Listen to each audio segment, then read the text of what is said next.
Hello everyone and welcome back to Shadow Man's Stories. I can picture some of you already in bed, maybe some of you just getting home from work. Wherever you are, whatever time it is, I'm glad you're here.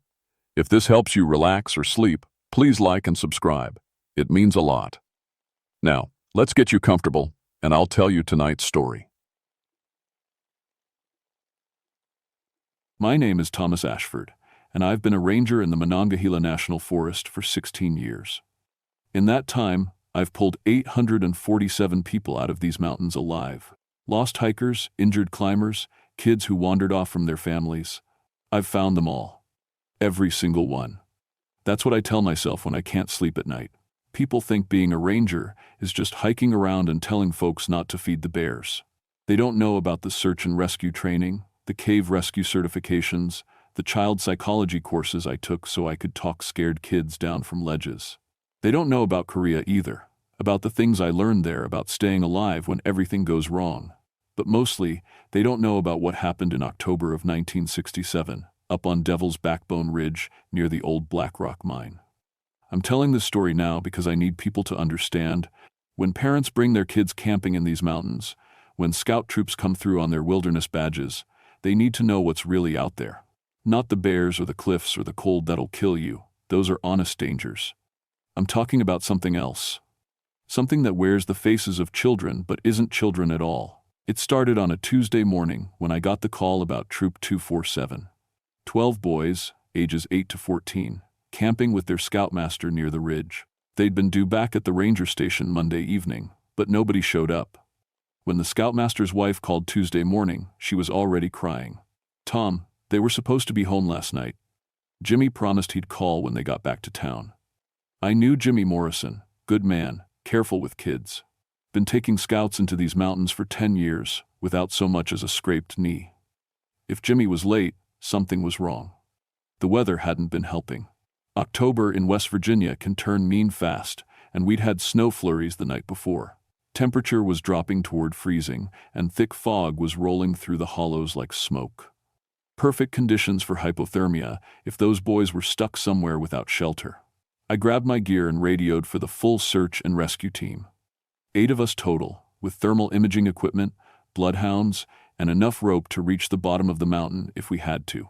We'd done this dance plenty of times before. But when we reached their last known campsite, everything felt wrong. The camp was still there, 12 sleeping bags laid out neat as you please around a fire that was still burning. Nobody packs up and leaves a fire going. The boys' backpacks were lined up in perfect order against a fallen log. Their hiking boots sat in pairs next to each sleeping bag, like they'd all decided to go barefoot at the same time. "Tom," called out Jake Peters, one of my best searchers. "Come look at this." He was crouched down near the edge of camp, studying the ground. Fresh footprints led away from the sleeping bags toward the tree line. Small prints, child-sized, but they were bare feet, pressed deep into the cold mud. "Kids don't go hiking barefoot when it's 30 degrees, Jake said. I knelt down beside him. The prints were clear as day, leading straight toward the old mining area. 12 sets of small, naked footprints heading into the woods like they were following something. "Maybe they heard something," I said, trying to make sense of it. Kids that age, they get curious. But even as I said it, I knew it didn't add up. Jimmy Morrison would never let his boys wander off into the night, especially not toward the mines. Every local knew those old shafts were death traps, rotted timber, hidden drops, bad air. The Black Rock mine had been sealed for decades after the cave-in back in the 1890 seconds.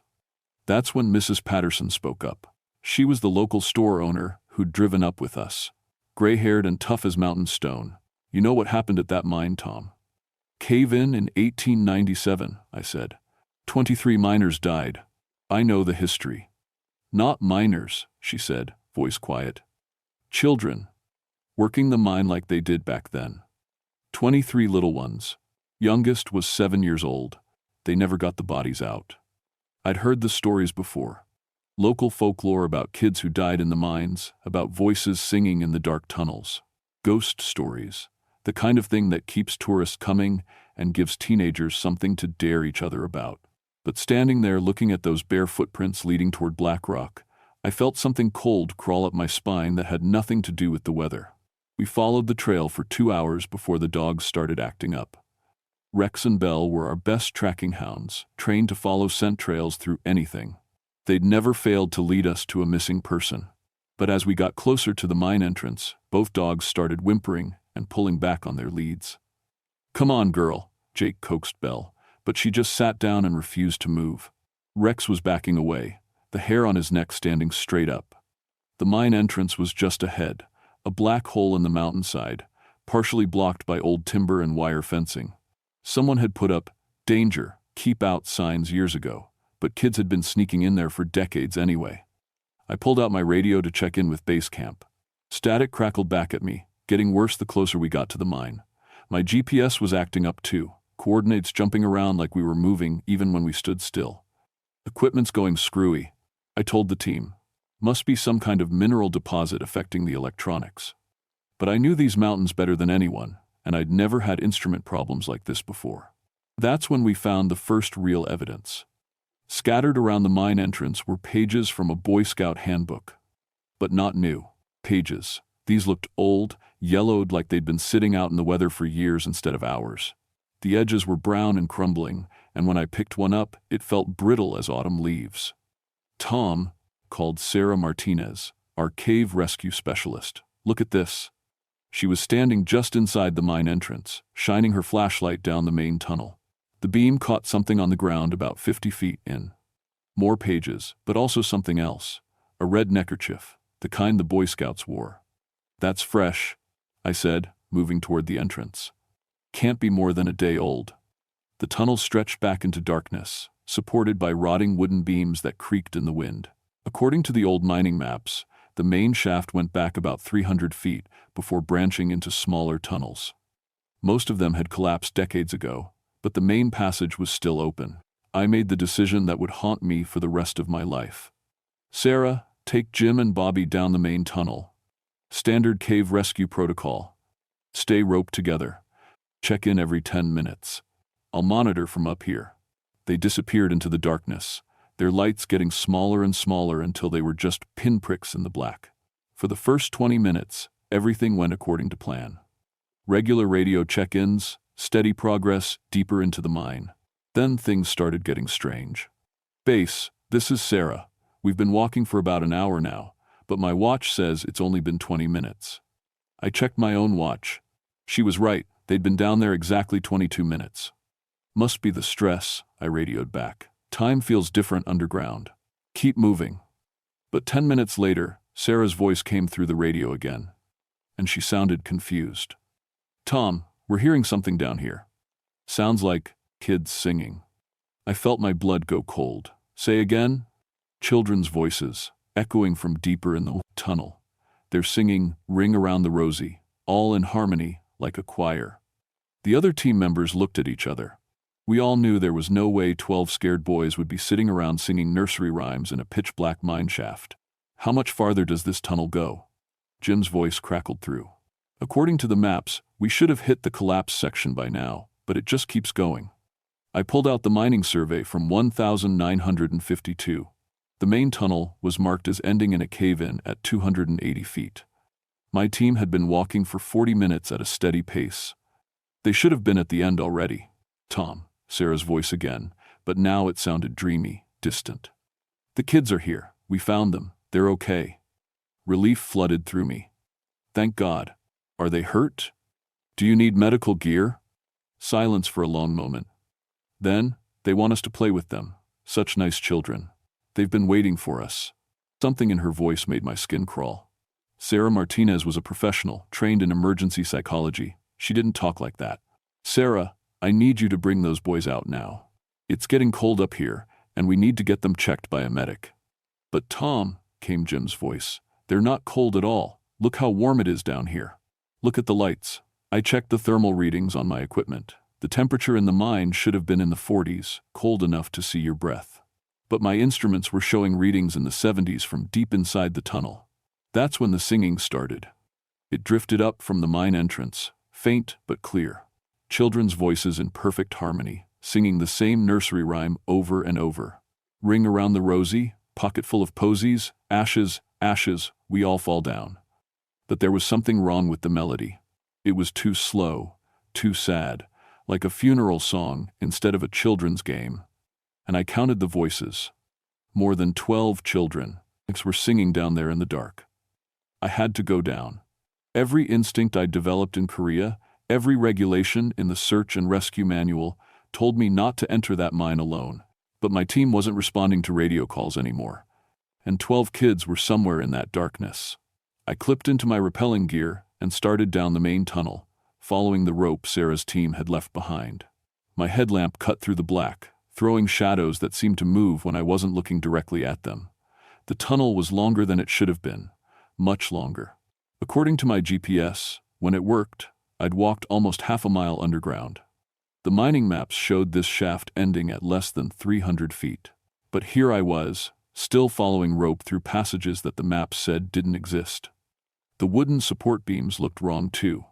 Some of them were new, rough-cut timber that still smelled of pine sap. Others were ancient, so rotted they crumbled when I touched them. It was like different sections of the mine existed in different time periods. That's when I heard the children's laughter. Not scared crying or calls for help, actual laughter, echoing from somewhere ahead of me. Happy, playful sounds like kids on a playground, but underneath it, something else. A wet, sucking sound, like water draining down a pipe. I found Sarah, Jim, and Bobby about a quarter mile in, sitting in a circle in a wide chamber I'd never seen on any map. Their headlamps were off, but somehow they could see fine. They were staring at empty air and smiling. "Sarah," I called out. "Sarah, look at me." She turned toward my voice, but her eyes didn't focus. It was like she was looking through me at something else. "We're playing hide and seek," she said in a voice like a little girl's. "The children taught us. They're so good at hiding." "What children?" I shined my light around the chamber. Besides my team, it was empty. "Right there." Bobby pointed at nothing. "Can't you see them? They're beautiful." I grabbed Sarah by the shoulders and shook her. She felt cold, too cold, like she'd been sitting in freezing water. Her skin was pale, almost gray, and when I checked her pulse, it was slow and weak. "We need to get out of here," I said. "All of you, stand up, we're leaving." But they wouldn't move. They just sat there, smiling at things I couldn't see, while that wet sucking sound got louder. That's when I saw the Boy Scouts. They were deeper in the chamber, arranged in their own circle. 12 boys in scout uniforms, sitting perfectly still with their eyes rolled back in their heads. They were breathing, but barely. And their skin had the same gray pallor as my team. But they weren't alone. Standing behind each boy was a child, pale, thin kids in old-fashioned clothes, mining clothes from 100 years ago, with suspenders and cloth caps. Their faces were smudged with coal dust, and their eyes were completely black. The hollow children. I could see them now, clear as day. They had their hands on the scouts' shoulders, and where they touched, the boy's life seemed to be draining away. Getting older, grayer, smaller. "Hello, Mr. Ranger," said the nearest hollow child, a girl who couldn't have been more than 8 when she died. "We've been waiting for you." Her voice was my daughter's voice. Emily, safe at home with her mother, but somehow this dead thing was speaking with her words. "These children were lost," said another hollow child, this one a boy with a crushed skull visible through his mining cap. "We're taking care of them now." "Let them go," I said, trying to keep my voice steady. "Take me instead." The hollow children laughed, and the sound echoed off the chamber walls like breaking glass. "Oh, we will," said the girl with Emily's voice. "But first, we need them strong enough for the journey. We're going home, Mr. Ranger. After so many years in the dark, we're finally going home." The chamber started to change around me. The walls rippled like water, and suddenly I could see other tunnels, other chambers stretching back into the mountain. Dozens of them, hundreds, filled with more hollow children than I could count. And in every chamber, living children sat in circles, growing older and weaker while the hollow ones fed. "You see," said a new voice, and I turned to see the largest of the hollow children, a boy about 14, with coal dust thick on his face and overalls torn from the cave-in that killed him. "We've been so hungry, so cold. But now we have enough strength to leave this place." He gestured to the dying scouts. 12 young lives should be enough to free us from the mine, to let us walk in the sunlight again, to find new children to play with. The walls of the chamber showed me visions. The hollow children walking out of the mine, spreading through the mountains, visiting houses where children slept. I saw Emily's bedroom, saw pale figures standing around her bed while she dreamed. "No," I whispered. "Yes," said the boy with Emily's voice. "We know where you live, Mr. Ranger. We know where all the children live." The rope I'd followed into the mine was gone. The entrance tunnel had vanished. There was no way out except through chambers full of hungry dead children, and they were all looking at me now with their black, empty eyes. Behind me, I heard Sarah start to sing, "Ring Around the Rosie, Pocket Full of Posies." Her voice was getting younger, smaller, as the hollow children drained more of her life away. The hollow children weren't just feeding, they were remembering. As they drained life from the scouts, I could see their own memories playing out on the chamber walls like old movies. The cave-in of 1,897, 23 children trapped in the dark. The hunger that came after, the cold. The slow realization that they were dead but couldn't die. "We were just like them," whispered the girl with Emily's voice, pointing at the dying scouts. "Young, afraid. But then we learned to be strong." I watched their memories of the first time someone entered the mine after the collapse. A search party in 1898, looking for the missing children. The hollow ones had been so hungry, so desperate for warmth and life. They'd taken it all. "Every few years, someone comes," said the oldest boy. "Hikers, treasure hunters, children on dares. We take what we need to stay strong, but it's never enough. Never enough to leave this place." He looked at the 12 scouts, at my 3 team members. "But this is different. This is enough life force to free us all, to walk above ground again." The chamber walls showed me what would happen next. The hollow children leaving the mine, spreading through West Virginia, through the entire Appalachian range. Visiting every house with children, feeding until they were strong enough to never be hungry again. I thought about Emily asleep in her bed. About Jimmy Morrison's boy, somewhere in this chamber. About every parent in these mountains who thought their children were safe. "There has to be another way," I said. "There is," said the girl. "Trade places with them. Give us your life, all of it, and we'll let the children go." I almost said yes, but then I realized the truth. They were lying. Even if I gave them my life, they'd already tasted the scouts' energy. They wouldn't stop with just me. "You want to know the real secret, Mr. Ranger?" said the oldest boy. "We remember everything about being alive, the games we played, the songs we sang, the way it felt to be warm." He leaned closer, and I could smell death on his breath. "But we've forgotten how we died." That's when I understood. The hollow children stayed strong by remembering life, by playing the games and singing the songs of living children. But they'd buried their own deaths so deep they couldn't remember the pain, the fear, the moment they stopped being alive and became something else. I had an idea, probably a stupid idea that would get us all killed, but it was the only chance we had. I started talking about the cave-in. 1,897, I said loudly. "October 15th. You were working the deep shafts when the support beams failed." The hollow children went very still. "The first timber broke around noon. You heard it crack, but the foreman told you to keep working. Then the second beam went, and the third. And suddenly, the whole tunnel was coming down." "Stop," whispered the girl. "You ran for the entrance, but you were too deep." 23 children, the youngest only 7 years old. The darkness came so fast. The chamber walls started showing different memories now. Not the games and songs, but the terror, the crushing weight, the slow realization that no one was coming to save them. "You died in the dark," I continued, "scared and alone and calling for your mothers. You died, and you've been dead for 70 years. "Stop!" screamed all the hollow children at once. But I couldn't stop, because it was working. As they remembered their deaths, they were losing their grip on the living children. The scouts started breathing deeper, color returning to their faces. "You're not children anymore," I said. "You're just echoes. Just hunger and cold and emptiness, pretending to be alive." The hollow children were changing, becoming transparent, their perfect child faces showing the damage underneath. Crushed skulls, broken ribs, coal dust in their lungs. "We are alive!" the oldest boy screamed. "We are real." "No," I said quietly. You're dead. You died 70 years ago, and it's time to stop pretending otherwise.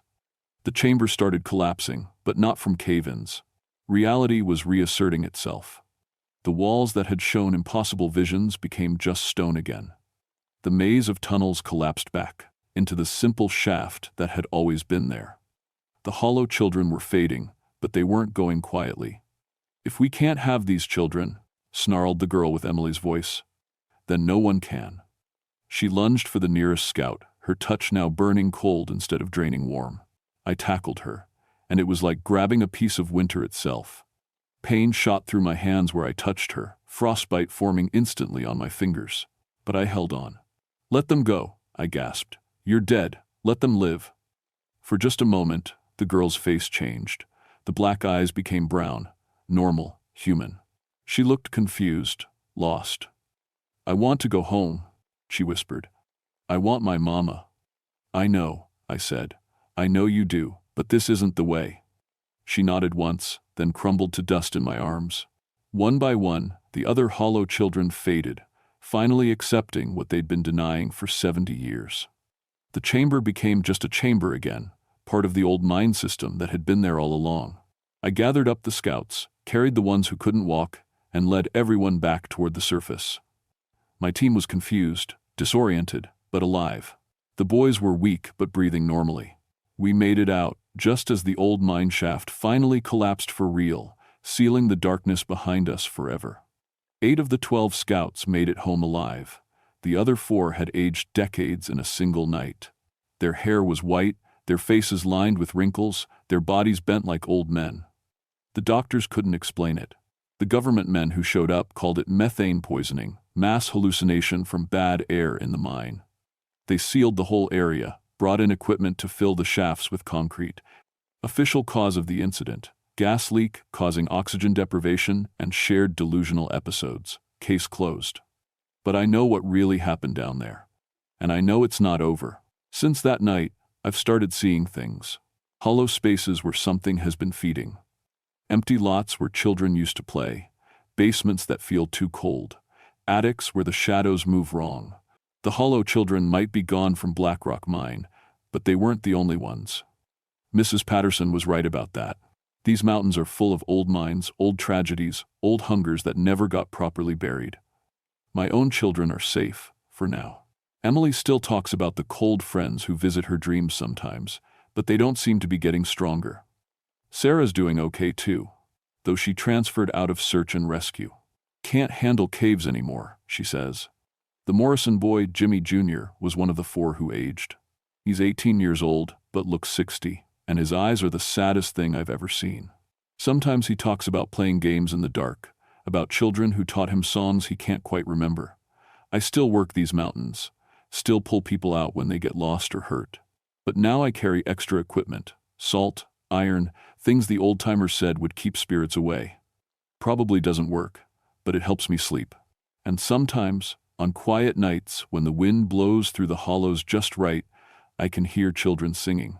Different children, from different mines, different tragedies, all of them hungry, all of them waiting for someone to come play. The mountains keep their secrets well.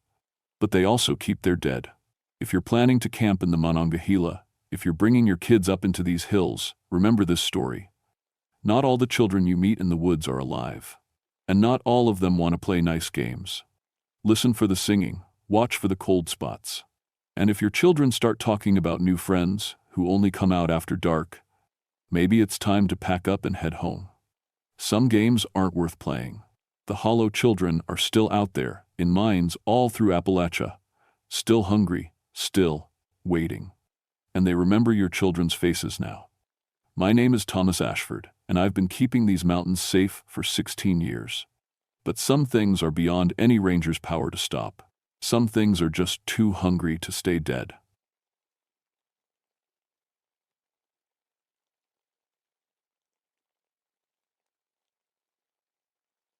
My name is William Stonecrow, and I've been a park ranger for 19 years. People think they know what that means: walking trails, giving directions to lost tourists, maybe dealing with the odd bear. They don't know about the things that happen in the deep woods, the things we don't put in our reports. The Great Smoky Mountains have been my home since I was born. My grandfather used to tell me stories about these mountains when I was little. Cherokee stories about spirits that lived in the rocks and trees.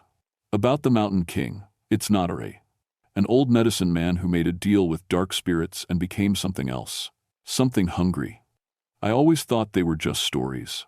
It was March 1974 when everything changed.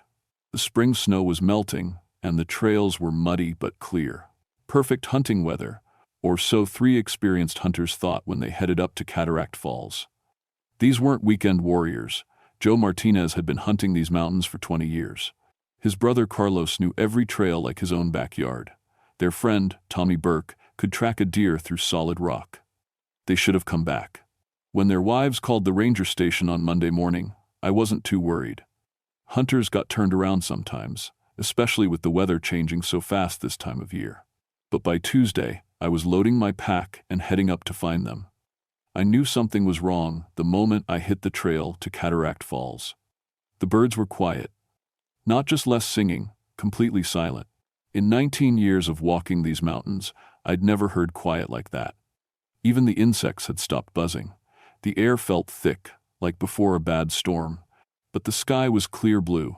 I found their truck at the trailhead, keys still in the ignition. 3 sleeping bags in the back, still rolled up neat.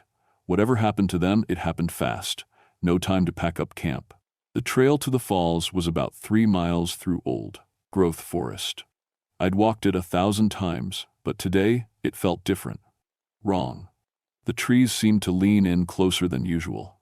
Shadows fell in strange directions, and that smell, like copper pennies and rotting leaves, kept following me no matter which way the wind blew. I was about halfway to the falls when I found the first sign of trouble: Joe Martinez's hat, hanging from a branch 12 feet off the ground. No way it could have blown up there. The tree trunk was smooth bark with no handholds, but there it was, like someone had just placed it there real careful. That's when I started talking into my radio, letting dispatch know I might need backup. 2 hours later, I found Joe. He was inside a tree, not behind it or under it. Inside it, a big old oak that had to be 200 years old, hollow in the center like they sometimes get. But Joe wasn't just hiding in there.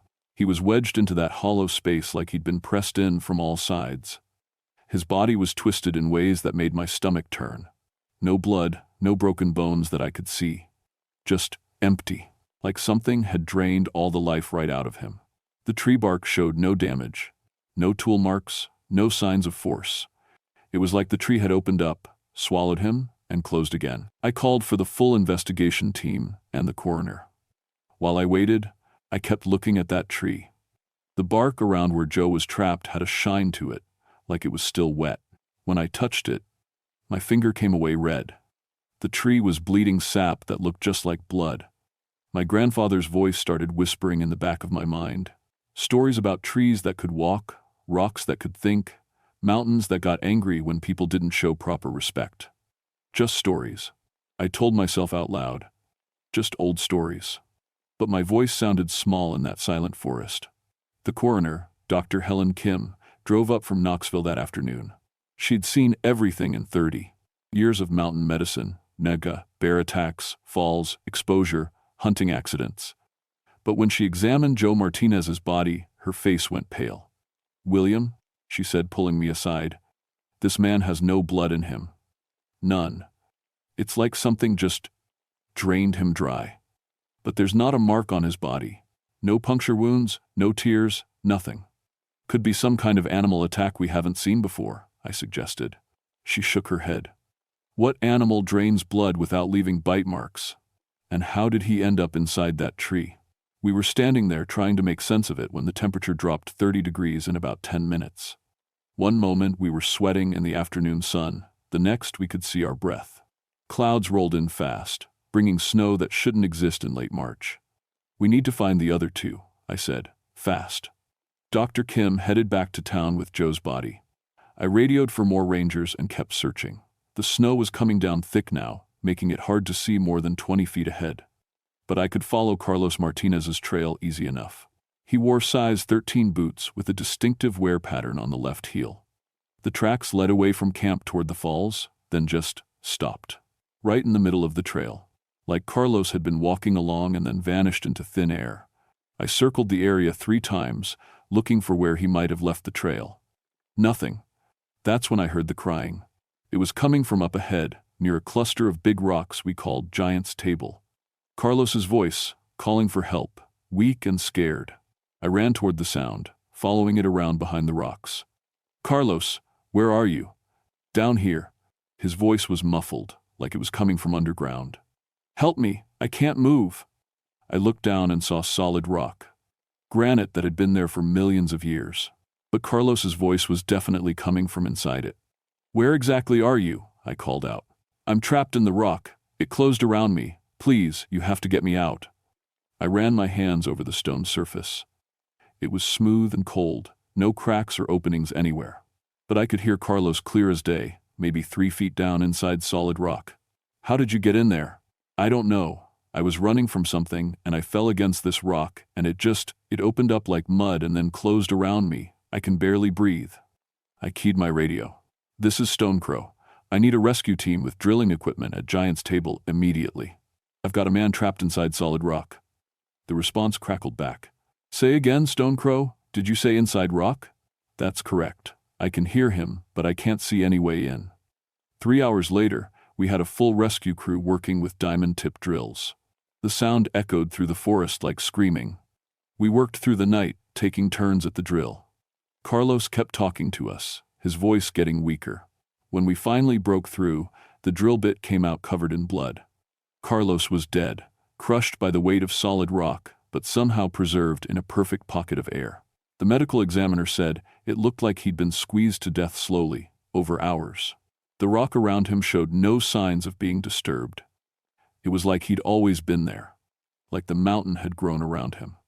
"This is impossible," the lead rescue coordinator kept saying. "Rock doesn't just open and close. Rock doesn't move." But I was remembering more of my grandfather's stories, about mountains that were alive, about the old spirits that could make stone flow like water when they were angry. We found Tommy Burke the next morning. He was at the bottom of Cataract Falls, except the water was flowing upward. The 200-foot waterfall that I'd seen thousands of times was running backward, from the bottom to the top. Tommy's body was trapped in the rushing water, tumbling over and over. But he couldn't drown because the water kept pushing him up instead of down. By the time we got ropes down to pull him out, he'd been dead for hours. "Doctor," Kim said, his lungs were full of water, but the wrong kind of water. Spring water instead of the stream water from the falls. Like he'd drowned somewhere else entirely. The waterfall went back to normal the moment we got Tommy's body out. Just switched direction like someone had flipped a switch. That's when I started believing my grandfather's stories weren't just stories. And that's when I realized something was hunting in my mountains. Something that could control water and stone and trees. Something that didn't want strangers in its territory. Something that might not be finished killing. I called my Aunt Sarah that night. She was what the Cherokee Nation called a medicine woman, keeper of the old knowledge, the spiritual traditions that most people had forgotten. If anyone could help me understand what was happening, it was her. 3 men dead in impossible ways, I told her over the phone. Trees that swallow people, rocks that move, water flowing uphill. What am I dealing with, Aunt Sarah? The line was quiet for a long time. Then, have you seen the signs? What signs? Cherokee symbols, cut into trees or stones. They would be fresh, bleeding sap, growing larger. My blood went cold. I had seen them, strange markings carved deep into bark near each place we'd found bodies. I'd thought they were just random scratches, maybe from animals. "Yes," I said. "I've seen them." "Then it's not what, it's who. And I'm coming up there tonight." Sarah Wildfire was 73 years old and barely 5 feet tall, but she could hike through mountains that exhausted men half her age. She arrived at the ranger station at sunrise, carrying a leather bag that smelled like sage and cedar. "Tell me everything," she said. "Leave nothing out." I told her about the victims, about the impossible ways they'd died, about the waterfall and the bleeding trees. She listened without interrupting, her dark eyes getting more worried with each detail. "It's Atsila," she said finally. "The Mountain King. I hope the old stories weren't true, but tell me about him." Sarah set down her bag and looked out toward the mountains. 300 years ago, there was a medicine man named Atsila. He was powerful, but he wanted more power. He made a deal with dark spirits, things that weren't Cherokee, weren't even from this world. They gave him control over the mountain itself, made him its king. But the power corrupted him. He started demanding sacrifices. Human sacrifices. What happened to him? The other medicine men banished him, trapped his spirit in the mountain, bound him with sacred ceremonies. He was supposed to sleep forever. But something has woken him up. As if on cue, my radio crackled to life. All units to Cataract Falls area. We have hikers reporting impossible weather conditions and animal attacks. Sarah and I looked at each other. He's not finished, she said. We drove up to the falls with a full response team, 6 rangers, 2 EMTs, and a wildlife specialist. The moment we got out of our vehicles, we could feel it. The air was wrong, too thick, too warm, and it tasted like metal. The forest around the falls had changed overnight. Trees that had been growing straight for decades were now twisted into spirals. New plants had sprouted between the rocks, thorny vines with red flowers that looked like tiny skulls. And the sound of water falling was all wrong, like screams mixed with rushing water. "Radio check," I called. Static answered me. All our radios were dead. "Stay together," I told the team. "Whatever you see, don't split up." We'd gone maybe 50 yards when the attack started. First, it was the ravens. Dozens of them, diving out of the trees with their claws extended, but these weren't normal birds. Their eyes glowed red like coals, and when they cawed, it sounded like words. Cherokee words that I recognized from childhood ceremonies. Death songs. The wildlife specialist, Janet Cross, tried to use her tranquilizer gun on them. The dart passed right through the nearest raven like it was made of smoke. The bird reformed instantly and raked its claws across her face. "They're not real animals," she screamed, blood running down her cheek. "There's something else." That's when the bears showed up. 3 black bears, each one bigger than any I'd ever seen. But they moved wrong, like puppets on strings. Their fur was patchy and rotting, showing gray skin underneath. And their eyes were the same glowing red as the ravens. "Form a circle," I shouted. "Back to back. Use the bear spray." The spray had no effect. The bears just walked through the cloud of pepper like it was morning mist. They circled us slowly, and I could hear them, laughing. Deep, rumbling sounds that no bear should be able to make. Sarah stepped forward, pulling a small drum from her bag. She started singing in Cherokee, her voice cutting through the unnatural sounds of the forest. The moment her song began, the bears stopped moving. "The mountain is testing us," she called out. "It wants to know if we'll run or fight. What do? We show respect. But we don't back down." Sarah's song got louder, and I started to understand some of the words. She was singing to the mountain itself, acknowledging its power but demanding safe passage. The bears tilted their heads, listening. Then the ground started shaking. Not an earthquake, Evie, something more focused. The rocks under our feet rose and fell like breathing. Cracks opened in the earth, releasing air that smelled like rotting meat. From the largest crack, something began to climb out. It was huge, at least 10 feet tall, and made of stone and wood and shadow all twisted together. Its face was carved rock, but the features kept changing. One moment it looked like a Cherokee elder, the next like something from a nightmare. When it spoke, its voice was like boulders grinding together.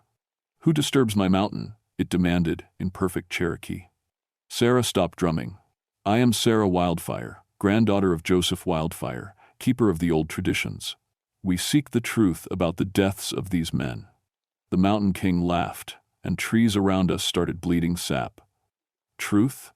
The truth is that this mountain belongs to me. These men were trespassers. They paid the price." "They were just hunting," I said, stepping forward. "They meant no harm." The creature's burning eyes fixed on me. "William Stonecrow, you carry Cherokee blood, but you wear the white man's uniform. You have forgotten the old ways." "I haven't forgotten anything. Then you know what I am. You know my power. You know that I could crush you like insects." The air around us started spinning, forming a whirlwind that lifted leaves and small rocks. The other rangers were backing away, but Sarah grabbed my arm. "Don't show fear," she whispered. "If you run, he'll hunt you forever." The Mountain King raised one massive arm, and lightning flashed in the clear sky. I offer you a choice, grandson of the people. Leave my mountain and never return. Take your men and your machines and go. Do this, and I will let you live. And if I refuse? The creature smiled, showing teeth made of black obsidian. Then you will join the others, and your death will be much slower. Thunder rolled across the mountains, and the wind picked up. The Mountain King was giving us a demonstration of his power, showing us what he could do if we didn't obey. But Sarah was still holding my arm, still singing softly under her breath. And in her song, I heard something the Mountain King didn't expect. I heard the real Cherokee words of power, the ones that could bind dark to spirits. You're not Cherokee, Sarah said suddenly, her voice cutting through the wind. You never were. The Mountain King's stone face twisted in anger. How dare you? Atsila was Cherokee, Sarah continued, raising her voice. But you're not Atsila, you're something else. Something that killed him and took his place. The creature's form began to shimmer and change. For a moment, I saw through the disguise to what lay underneath. It wasn't human at all. It was something ancient and hungry, made of darkness and hate, something that had been feeding on the mountain's spiritual energy for centuries. Clever woman, it hissed. But it changes nothing. This mountain is mine now. These people are mine to harvest. Harvest? I stepped forward, understanding hitting me like a physical blow. You've been feeding on them. That's why there was no blood in the bodies. You drained them. The false Mountain King laughed. Blood, life force, fear, pain, it all nourishes me. And there are so many tourists now, so many hikers and hunters. An endless feast. Sarah was pulling items from her bag, sage bundles, carved stones, a piece of obsidian shaped like a knife. William, I need you to keep it talking. I have to prepare the binding ceremony. What binding ceremony? The one your grandfather should have taught you, the one that will trap this thing forever. The entity heard her and roared in fury. The ground shook so hard that trees started falling. Ravens filled the sky, blocking out the sun. The temperature dropped below freezing in seconds. You cannot bind me, old woman. I am beyond your small magic. We'll see about that, Sarah muttered, arranging her sacred objects in a circle. The Mountain King turned its attention to me. You still have a choice, William Stonecrow. Walk away. Let the old woman die. Save yourself and your men. I looked at my fellow rangers, huddled together and terrified. I thought about Joe Martinez and his brother Carlos, about Tommy Burke, at the bottom of that impossible waterfall. I thought about all the hikers and hunters who might come to these mountains in the future. No, I said. This ends now. The creature's eyes blazed brighter. Then you will all die slowly. It raised both arms, and the mountain itself began to move. Rocks flew through the air like missiles. The ground cracked open in a dozen places, releasing more of those rotting meat smells.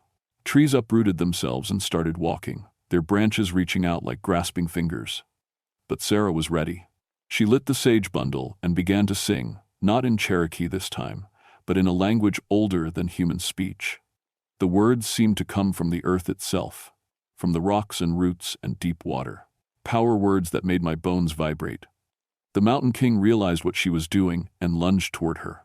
I threw myself between them, knowing I couldn't stop something that size but hoping to buy Sarah a few more seconds. The creature hit me like a truck. I felt ribs crack as I flew backward into a tree. Pain shot through my chest, and I tasted blood. But Sarah kept singing. The sacred circle she'd drawn began to glow with soft white light. The light spread outward, pushing back the shadows and the twisted trees. Where it touched the Mountain King, the false form started to dissolve. No, the entity screamed. I will not be bound again. It changed tactics, abandoning its stone form and becoming pure shadow. The darkness flowed toward Sarah like black water, trying to overwhelm her before she could complete the ceremony. That's when my grandfather's voice spoke in my mind, clear as if he was standing right beside me. Use your blood, grandson. Cherokee blood carries power. I pulled out my pocket knife and cut my palm. Blood dripped onto the ground, and where it landed, new light appeared. The light formed a barrier between the shadow and Sarah, giving her the protection she needed. Hold it back, William, she called out. Just a few more minutes.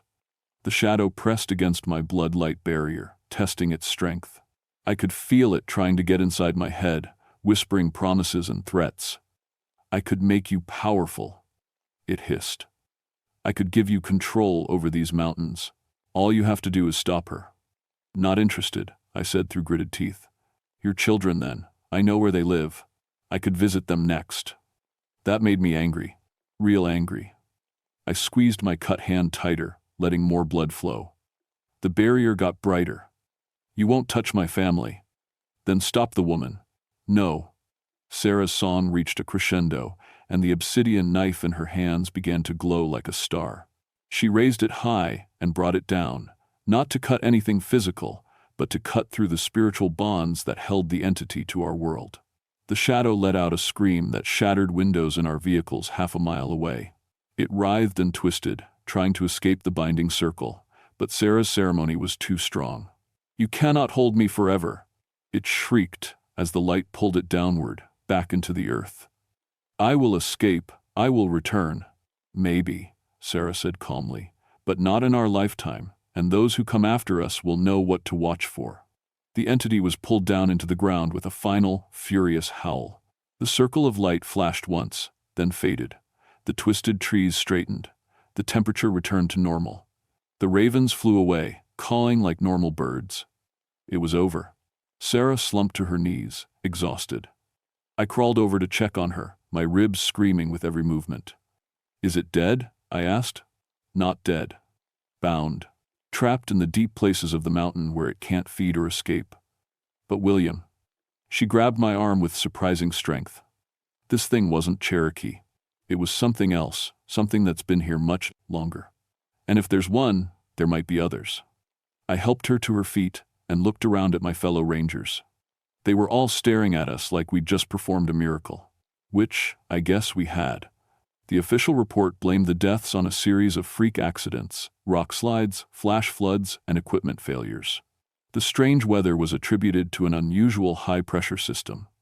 The impossible physical evidence was classified and sealed away in government files that few people would ever see. Doctor, Kim asked me privately what really happened. I told her the truth, and she listened without laughing or calling me crazy. So there are things out there that science can't explain? She asked. More than you'd think, I said, but most of them just want to be left alone.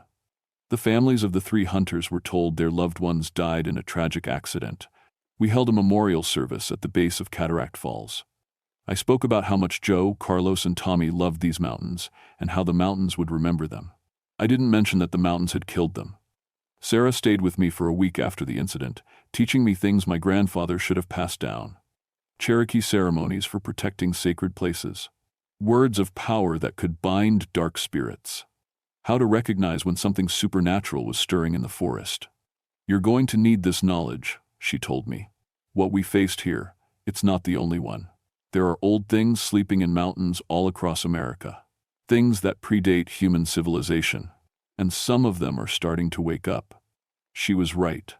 Over the next few months, I got reports from other park rangers about strange incidents.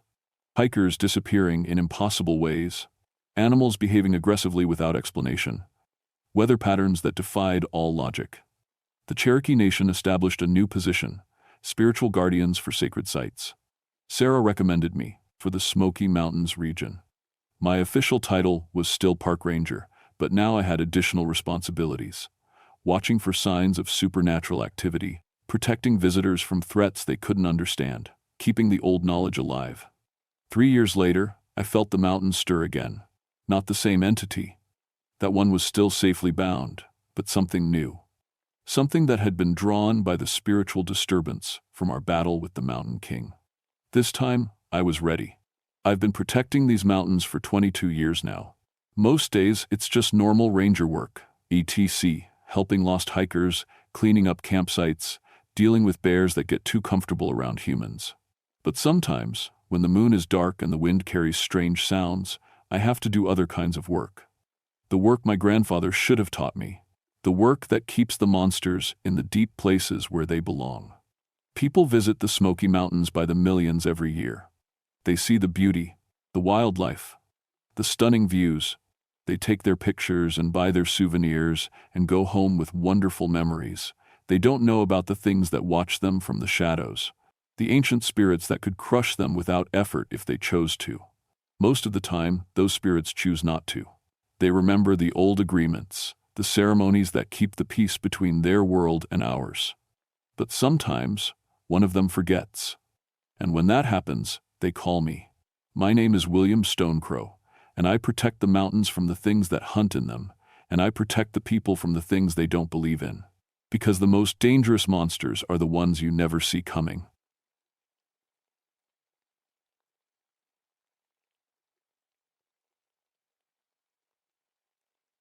My name is Michael Cragwood, and I've been a forest ranger for 13 years now.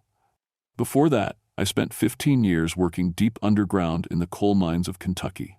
People always ask me why I switched from mining to trees. The answer is simple. I wanted to breathe clean air for once in my life. But sometimes, your past doesn't let you go that easy. It was October 15th, 1981, when Sheriff Patterson called me about the Blackheart mine. I was sitting in my ranger station in Daniel Boone National Forest, going through some boring paperwork about trail maintenance. The phone rang, and Patterson's voice sounded shaky. "Michael, we got a situation at the old Blackheart mine. Need your expertise." I leaned back in my chair. That mine's been sealed since the cave-in 3 years ago. Nobody should be anywhere near it. That's the problem. We found 14 men inside, all dead. My coffee cup stopped halfway to my mouth. "What do you mean, inside?" "The entrance was sealed with concrete blocks. That's what we thought too. But somehow, these guys got in." "And Michael," Patterson paused. "They didn't die from a cave-in or gas leak. They just stopped breathing." I knew the Blackheart mine well. I'd worked there for 2 years before the cave-in in 1978. Lost 3 good friends that day. The mine was dangerous even by coal mining standards. Old tunnels, bad air circulation, and coal dust so thick you could taste it for days after your shift. "I'll be there in an hour," I told Patterson. The drive to Blackheart took me through Laurel Fork Hollow, a valley so narrow that the sun only hit the bottom for a few hours each day. The trees were already turning orange and red, but they looked sick somehow. Their leaves were falling too early, creating a carpet of decay that crunched under my truck tires. When I arrived at the mine site, I saw 3 police cars, an ambulance, and a van from the Mine Safety and Health Administration. Yellow tape surrounded the entrance, and men in hard hats were standing around looking confused. Jim Bradley from MSHA walked over to me. We'd worked together before on mine safety inspections. He looked pale. "Thanks for coming, Michael. This is the strangest thing I've seen in 20 years. He led me to the mine entrance. The concrete blocks that sealed it were still in place, but there was a hole just big enough for a man to crawl through. The edges of the hole were smooth, like the concrete had been carved away with a laser. "When did you notice this opening?" I asked. "That's just it. It wasn't here yesterday. The state inspector checked this site last week. The seal was perfect." We walked closer to the entrance. I could smell something wrong in the air. Not gas. I would recognize that immediately. This was different. Like old coal dust mixed with something rotten. "Where exactly did you find the bodies?" Jim handed me a flashlight. "About 200 feet in the main chamber. They're still down there. Coroner's afraid to move them until we figure out what killed them." I put on my hard hat and checked my portable gas detector. The readings were normal. "Any identification on the victims?" "That's another weird thing. They're all local miners, but they haven't worked together in years. Some of them retired, others work different mines now. No reason for them to be here together." As we walked toward the entrance, I noticed something that made my skin crawl. The coal dust around the mine opening wasn't sitting still like it should. It was moving slightly, like it was alive. Just tiny movements, but enough to catch my eye. "Jim, look at this dust." He knelt down beside me. Probably just the wind. But there was no wind. The air was completely still. I took a deep breath and crawled through the hole into the Blackheart mine. The familiar smell of coal and dampness hit me, bringing back memories I'd tried to forget. My flashlight beam cut through the darkness, showing the wooden support beams and rusty rail tracks that led deeper into the mountain. As we walked deeper, our footsteps echoed strangely. The sound seemed to bounce back from places where there shouldn't be any walls. I'd mapped this mine section by section during my mining days, and something felt different about the layout. "The bodies are just ahead," Jim whispered. Then I saw them. 14 men sitting in a perfect circle around an old mining cart. Their eyes were closed, and they looked peaceful, like they'd just decided to take a nap. No signs of panic, no clawing at their throats, no desperate attempts to escape. They'd simply sat down and died. But what really scared me was what I saw in their mouths. Black coal dust was slowly trickling out, like they'd been eating it. And the dust on the ground around them wasn't staying put either. It moved in small patterns, almost like it was trying to spell something. I knelt down next to the nearest body and checked my gas detector again. Still normal. But when I looked closer at the man's face, I recognized him. Bobby Jenkins, 63 years old, retired from mining 5 years ago due to black lung disease. Every single man in that circle had the same thing, black lung disease from years of breathing coal dust. "Jim," I said quietly, "we need to get out of here." "Now." "Why? What did you find?" But before I could answer, I heard something that made my blood freeze. Deep in the mine, from tunnels that should have been empty, came the sound of mining equipment. Thick axes hitting rock, shovels scraping against stone. The steady rhythm of men working. The sounds were coming from areas that had been sealed off since the 1950 seconds. 3 days later, I couldn't get the image of those 14 dead men out of my head. The official cause of death was suffocation, but the coroner found something impossible. Their lungs were completely filled with coal dust. Not just coated with it like you'd expect from miners, packed solid, like someone had poured it down their throats. But when Dr. Martinez looked at the coal dust under a microscope, she called me immediately. "Michael, you need to see this. The dust samples from the victim's lungs. They're moving." I drove to the hospital lab that afternoon. Dr. Martinez led me to her microscope and told me to look. Under the lens, I could see tiny particles of coal dust, but they weren't floating randomly like they should. They moved together, like a school of fish or a flock of birds, like they had a purpose. "This is impossible," I said. "Coal dust is just rock particles. It can't move on its own." That's what I thought too, but watch this. She tapped the glass slide with her finger. Immediately, all the dust particles moved toward the sound, clustering together in a black spot. It responds to vibration, almost like it's listening. That night, I couldn't sleep. I kept thinking about the mining sounds we'd heard deep in the Blackheart mine. I'd been a miner long enough to know that mines don't make noise by themselves. Someone, or something, was working down there. The next morning, I called Sheriff Patterson and asked him to meet me at the mine with better equipment. If we were going deeper, I wanted gas masks, rope, extra batteries, and a radio that could reach the surface. "You sure about this, Michael? That place is giving everyone the creeps. Those men died for a reason, and until we know what that reason is, it might happen again." We met at the mine entrance at dawn. I brought Jim Bradley from MSHA and 2 experienced miners, Pete Collins and Tony Ritchie. Both had worked the deep tunnels before the mine closed. As we approached the entrance, I noticed the hole in the concrete seal had gotten bigger. What had been barely large enough for one man was now wide enough for 2 people to walk through side by side. "Nobody's been out here since Tuesday," Patterson said. "I've had a deputy checking twice a day." Inside the mine, our flashlights revealed something new. The main tunnel, which had ended in a wall of collapsed rock, now continued deeper into the mountain.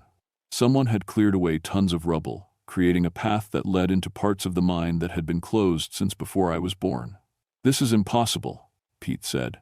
"It would take a crew weeks to move that much rock, and we would have heard the machinery." We followed the new tunnel for about half a mile. The deeper we went, the more wrong everything felt. The air was too warm, and our flashlights seemed dimmer, like the darkness was fighting back against the light. Then we found the first workshop. In a chamber that had been carved out of solid rock, we discovered mining equipment that was still warm. Pickaxes with fresh scratches on the metal, shovels with wet coal dust still clinging to them. Lanterns that had been recently extinguished. I could smell the kerosene. "Someone's been working here recently," Tony whispered. "Maybe within the last few hours." But there were no footprints in the coal dust on the floor, just smooth, undisturbed black powder. Jim checked his radio. "Base camp, this is Bradley. Do you copy?" "Static. We're too deep," I said. "Radio waves can't reach us down here." That's when we heard the voices. They came from deeper in the mine, echoing through tunnels we hadn't explored yet. men talking in low voices, discussing mining techniques, complaining about working conditions. But the words sounded strange, like they were coming from very far away or through water. Pete grabbed my arm. Those voices. One of them sounds like my brother Danny. Your brother's been dead for 10 years. I reminded him. I know, Pete said, his face white with fear. He died in a mine collapse in West Virginia. We followed the voices deeper into the mountain. The tunnel branched off in directions that weren't on any map I'd ever seen. Someone had been digging new passages, extending the mine far beyond its original boundaries. In the next chamber, we found more impossible evidence. The walls were covered with fresh pick marks, but the pattern was wrong. The marks were too precise, too regular. No human miner could work with that kind of mathematical accuracy. And the coal dust on the ground was definitely moving now. It flowed like liquid, gathering in corners and along the walls. Sometimes it formed shapes that almost looked like human figures before dissolving back into random patterns. This is getting too dangerous, Jim said. We should go back and call for backup. But as we turned to leave, we discovered that the tunnel behind us had changed. The path we'd followed down was gone, replaced by solid rock wall. We were trapped. Tony started breathing heavily. How is that possible? We just came through there. I checked my gas detector again. Still normal readings, but something was definitely wrong with the air. It felt thick, almost like breathing through cotton. That's when the mining sounds started again. But this time, they were coming from all around us, above, below, and from tunnels that didn't exist on any map. The sound of dozens of men working with pick and shovel, digging deeper and deeper into the earth. And mixed in with the sounds of mining, I heard something that made my blood run cold. Men coughing. The deep, wet cough that every coal miner knows. The cough that means your lungs are filling up with dust and you don't have much time left. The coughing got louder and closer, and then I realized that Pete was coughing too, even though he was wearing a gas mask. Black dust was seeping out around the edges of his mask, like it was coming from inside his lungs. Pete, take off your mask, I said. When he did, coal dust poured out of his mouth like black water. I can't stop it, he gasped. It feels like it's alive in there. Pete collapsed to his knees, coughing up more coal dust than any human lungs could hold. The black powder didn't fall to the ground like it should have. Instead, it hung in the air around him, swirling in patterns that looked almost like faces. Get him out of here, I shouted to Tony and Jim. But when we turned toward the tunnel exit, the wall of rock was still there. We were sealed inside with whatever was happening to Pete. The coal dust around Pete began to glow with a faint, sickly light. And that's when I heard the voice. It didn't come from any direction I could point to. It seemed to speak from inside my own head, in the voices of dozens of different men all talking at once. Michael Cragwood, 15 years underground, section foreman at Bluegrass Mine. You know what it's like to breathe poison every day. I grabbed my radio, even though I knew it wouldn't work this deep. Base camp, this is Cragwood. We have an emergency situation. The voice laughed, and the sound came from everywhere at once. No one can hear you down here, Michael. This is our place now. The place where miners go when the dust finally wins. The coal dust around Pete was forming into the shape of a man, a miner in old-fashioned work clothes, with a headlamp that cast no light.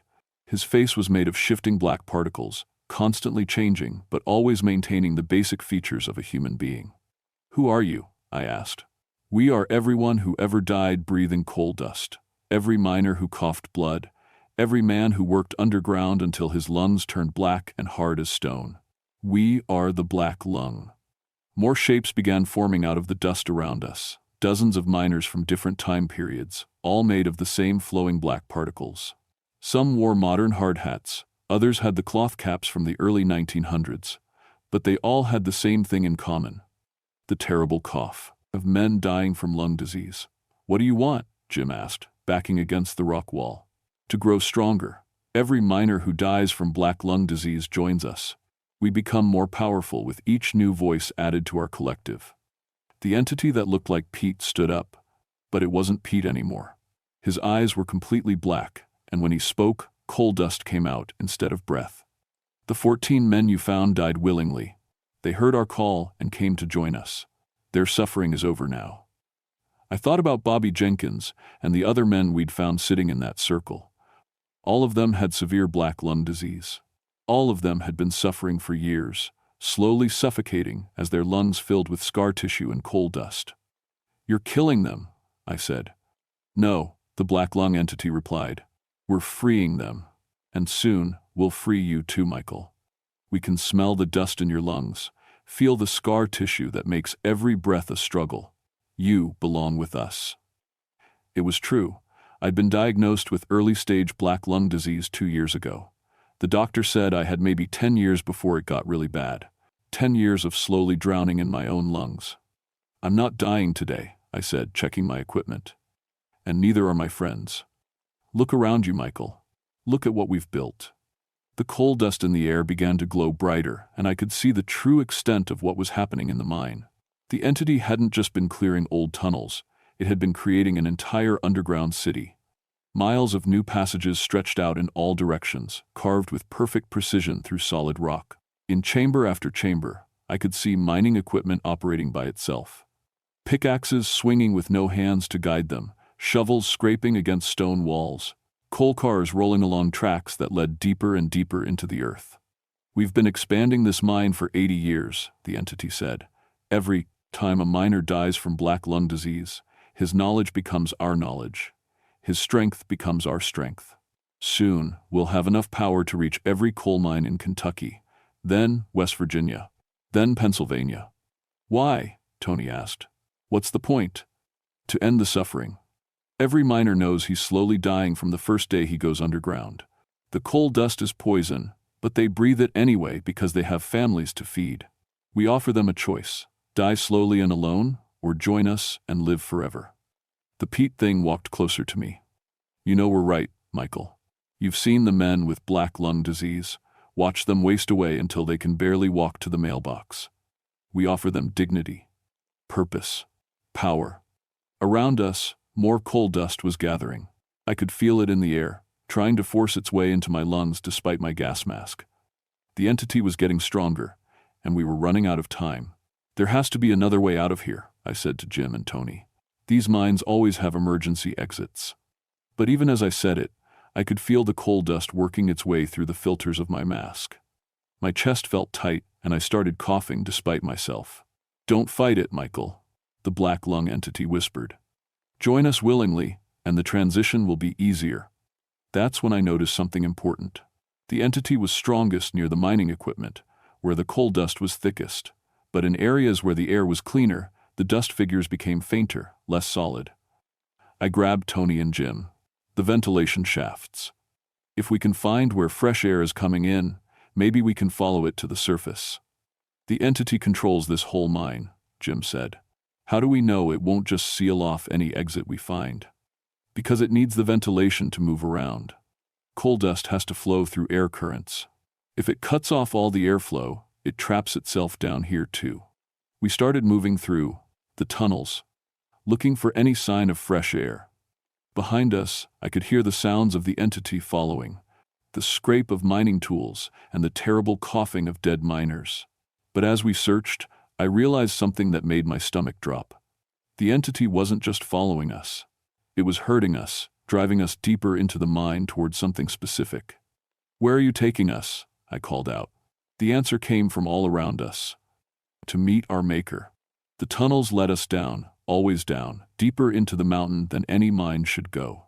My ears were popping from the pressure, and the air was getting so thick with coal dust that our flashlights could barely cut through it.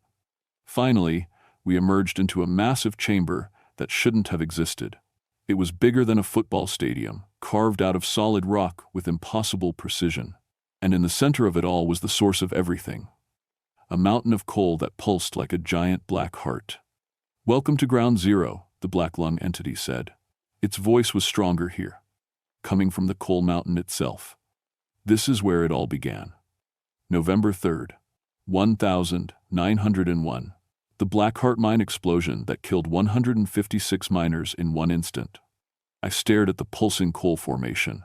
"You're telling me this thing has been growing for 80 years? Fed by the death of every coal miner in 3 states. Every man who died coughing blood added his essence to our strength. And now we're strong enough to spread beyond these mountains."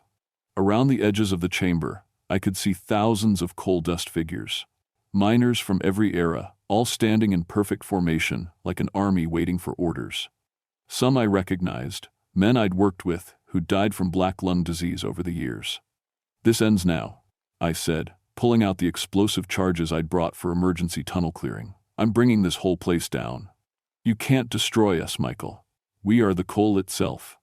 Blow up this mountain, and we'll just spread into the groundwater, poison the air across Kentucky." But I wasn't planning to destroy the entity. I was planning to trap it. During my 15 years of mining, I'd learned something important about coal dust. It needs air circulation to move around effectively. Cut off the airflow, and dust settles into inert piles. The entity was powerful because it could flow through miles of connected tunnels. But if I could collapse the right support structures, I could seal it into this one chamber. "Tony, Jim, help me place these charges on the main support beams. We're going to bury this thing so deep it'll never see daylight again." The coal mountain pulsed brighter, and suddenly the army of dust figures began moving toward us. Hundreds of dead miners, all reaching out with hands made of flowing black particles. "You cannot escape your destiny, Michael," the entity roared. "The coal dust is already in your lungs. You belong to us now." It was true. I could feel the dust working its way deeper into my chest with every breath. My vision was starting to blur, and I was coughing up flecks of black. But I still had enough strength left to set the charges. "Run for the tunnel entrance," I told Tony and Jim. "When I blow these supports, you'll have maybe 30 seconds before the whole chamber comes down." "What about you?" Jim asked. I looked at the detonator in my hand. "Somebody has to stay and make sure the charges go off. If the entity stops me before I can trigger them, it wins." The dust figures were getting closer.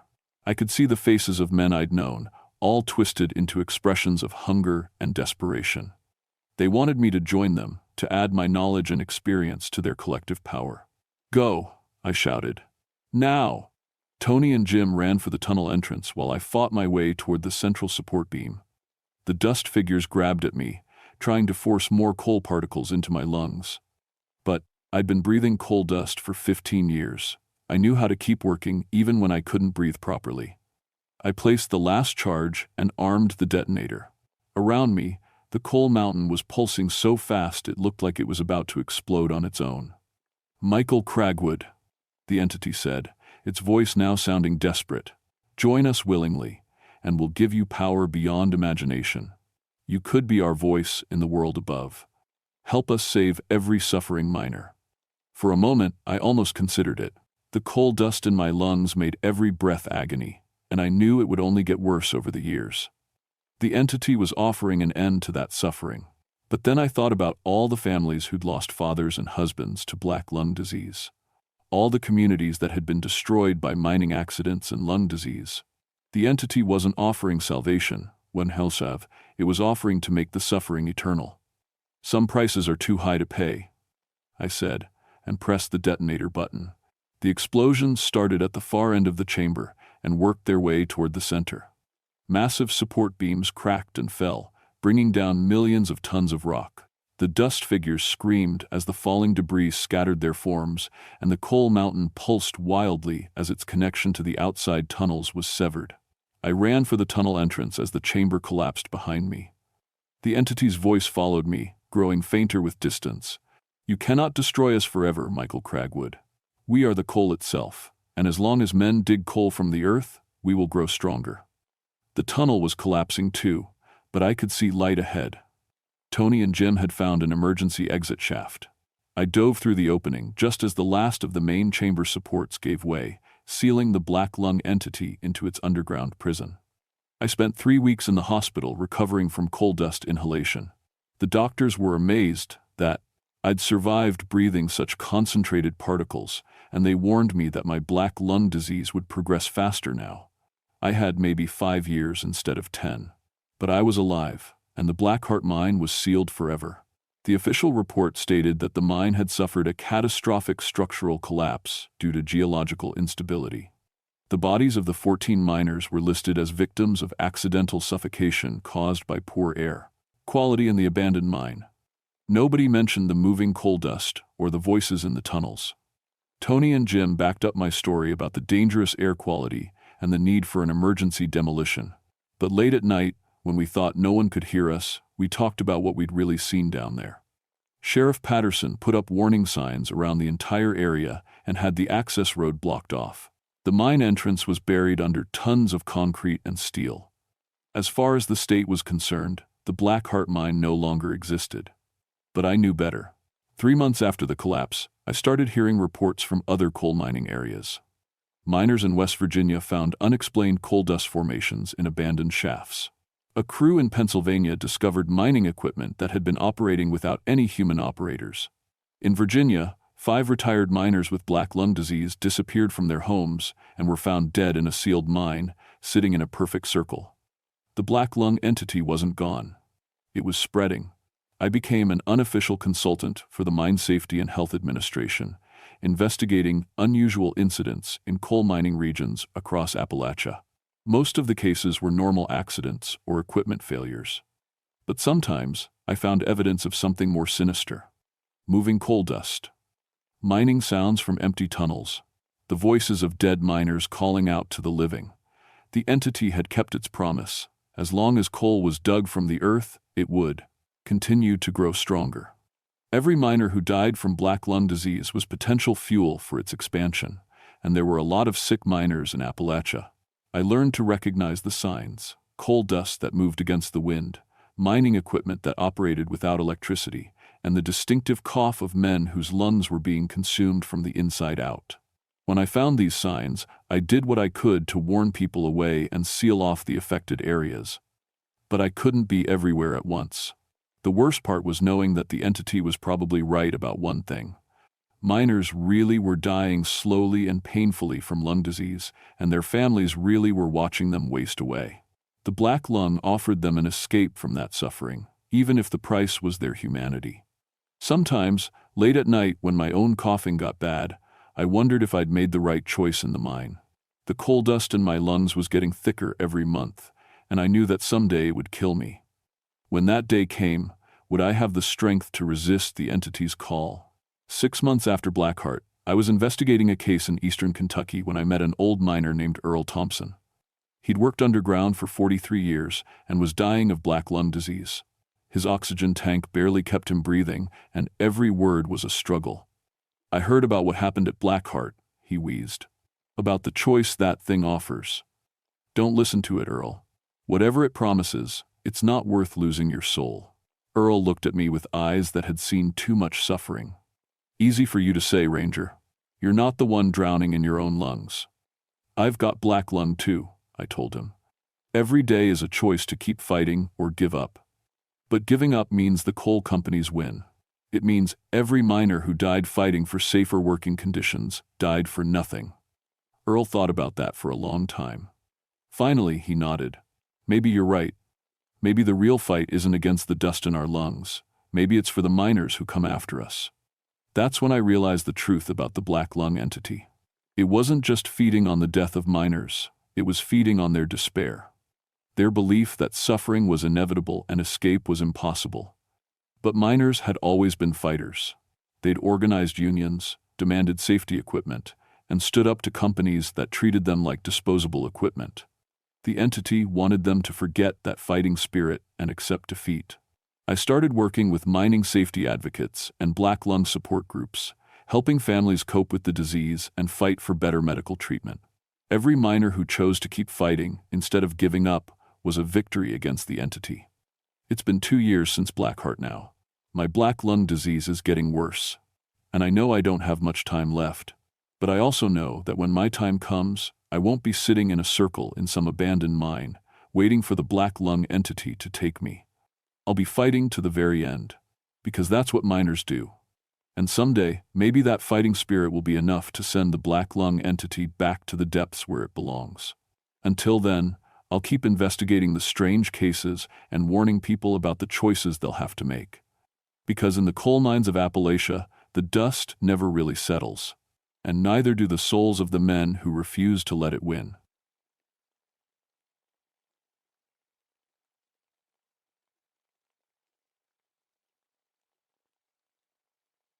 My name is Eleanor Bramblethorne, and I've been protecting the forests of North Carolina for 12 years now.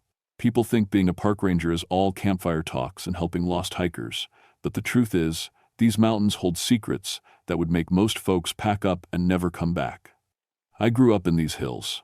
My grandmother taught me about plants before I could even read properly. She'd take me through the woods, showing me which berries were safe to eat and which leaves could heal a cut. By the time I got my PhD in botany, I already knew more about mountain plants than most professors. The old ways and the new science. That combination made me good at my job. Pisgah National Forest covers over 500,000 acres, and I know every trail around Looking Glass Rock like the back of my hand. The tourists come for the waterfalls and the views, but they don't see what I see.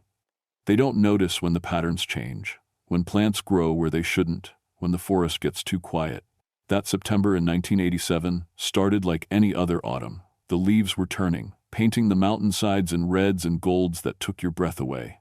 Perfect hiking weather. The kind of crisp, clear days that brought people from all over the state to walk our trails. I was checking the Looking Glass Rock Trail that Tuesday morning when I found the first body. The hiker was a young man, maybe 25, lying face down on the trail like he'd just decided to take a nap. But when I rolled him over, I knew something was very wrong. His lips were blue-black, and his fingernails had turned the same dark color. Foam had dried around his mouth, and his eyes were wide open, staring at nothing. I called it in on my radio and waited for the medical examiner.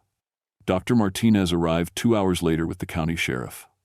While they worked, I walked the area, looking for clues. That's when I found the others. 7 hikers total, scattered along a 2-mile stretch of trail, all dead, all showing the same symptoms: the blue-black lips, the foam, the wide-open eyes filled with terror.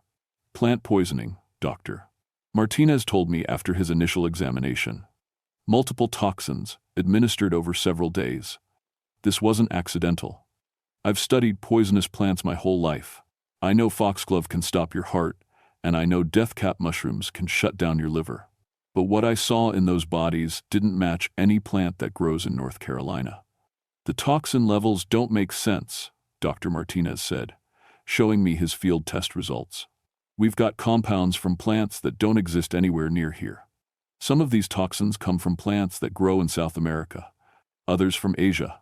It's impossible. That word, impossible, started ringing in my head as I walked the trail again that evening. The bodies had been removed, but I could still see the spots where they'd fallen. And that's when I noticed something that made my skin crawl. New plants were growing. Right there on the trail, in the exact spots where the hikers had died, I found seedlings I'd never seen before. They looked like tiny versions of the plants that had killed those people. Plants that shouldn't exist anywhere on this continent. I knelt down and took samples, careful not to touch them with my bare hands. The little plants seemed to pulse in the fading light, their leaves a sickly green color that hurt to look at. My grandmother used to tell stories about the mountain witches.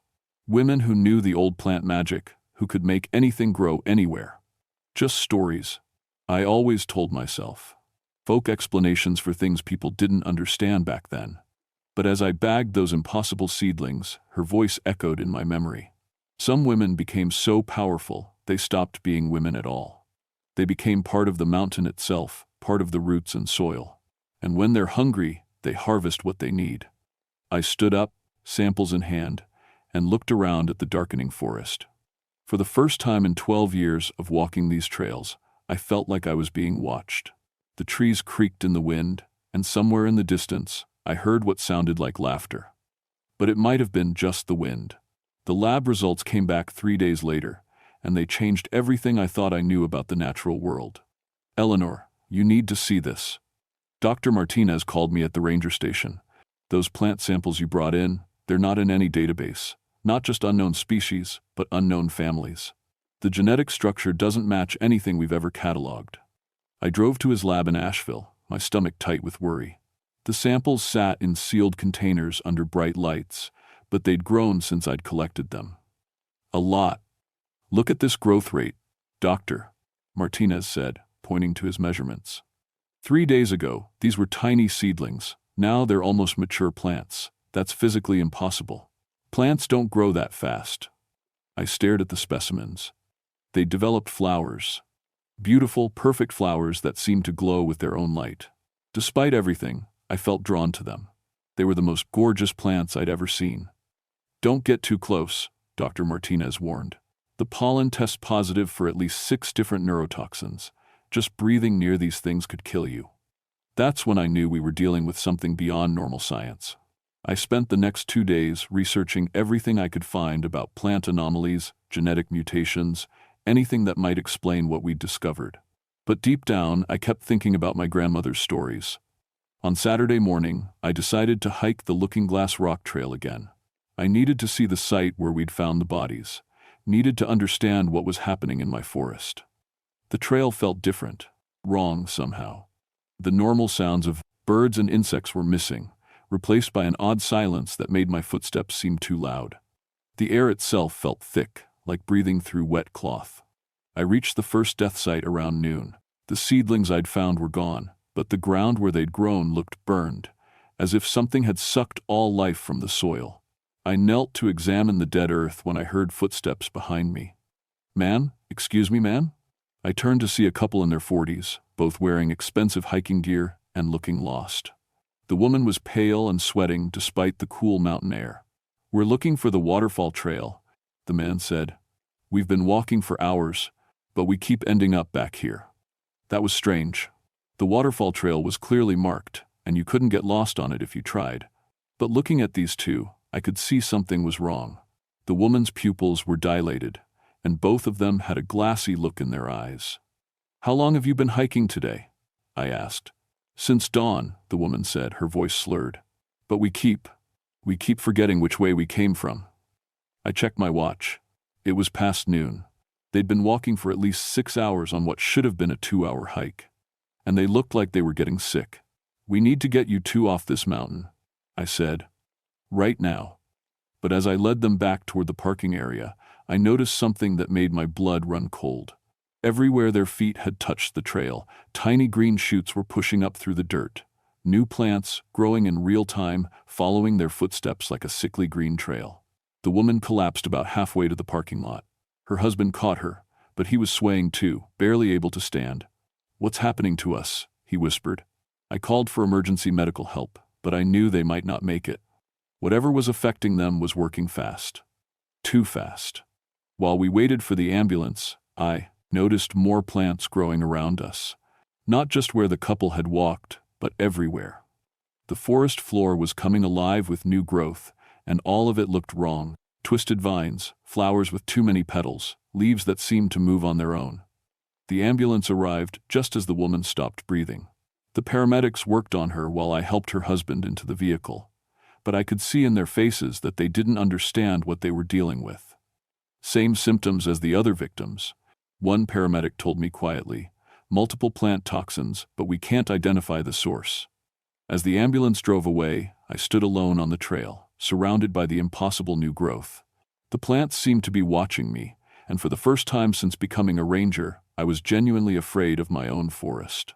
That's when I heard it, a sound like wind through leaves. But there was no wind. It sounded almost like whispering, like voices calling from deep in the earth. I ran back to my truck, not caring how that looked. Some things in these mountains were older and more dangerous than anything I'd learned in school. And I was starting to think my grandmother's stories weren't stories at all. They were warnings. I didn't sleep that night. Every time I closed my eyes, I saw those impossible plants growing from the footsteps of dying hikers. By morning, I'd made a decision that probably saved my life. I was going to approach this like the scientist I was trained to be, even if the science didn't make sense. I loaded my truck with every piece of equipment I could find: soil analysis kits, air quality monitors, ground-penetrating radar, and enough protective gear to handle a chemical spill. If something was poisoning people through plants, I was going to find out how. The Looking Glass Rock Trail was closed to hikers now, yellow tape stretched across the entrance.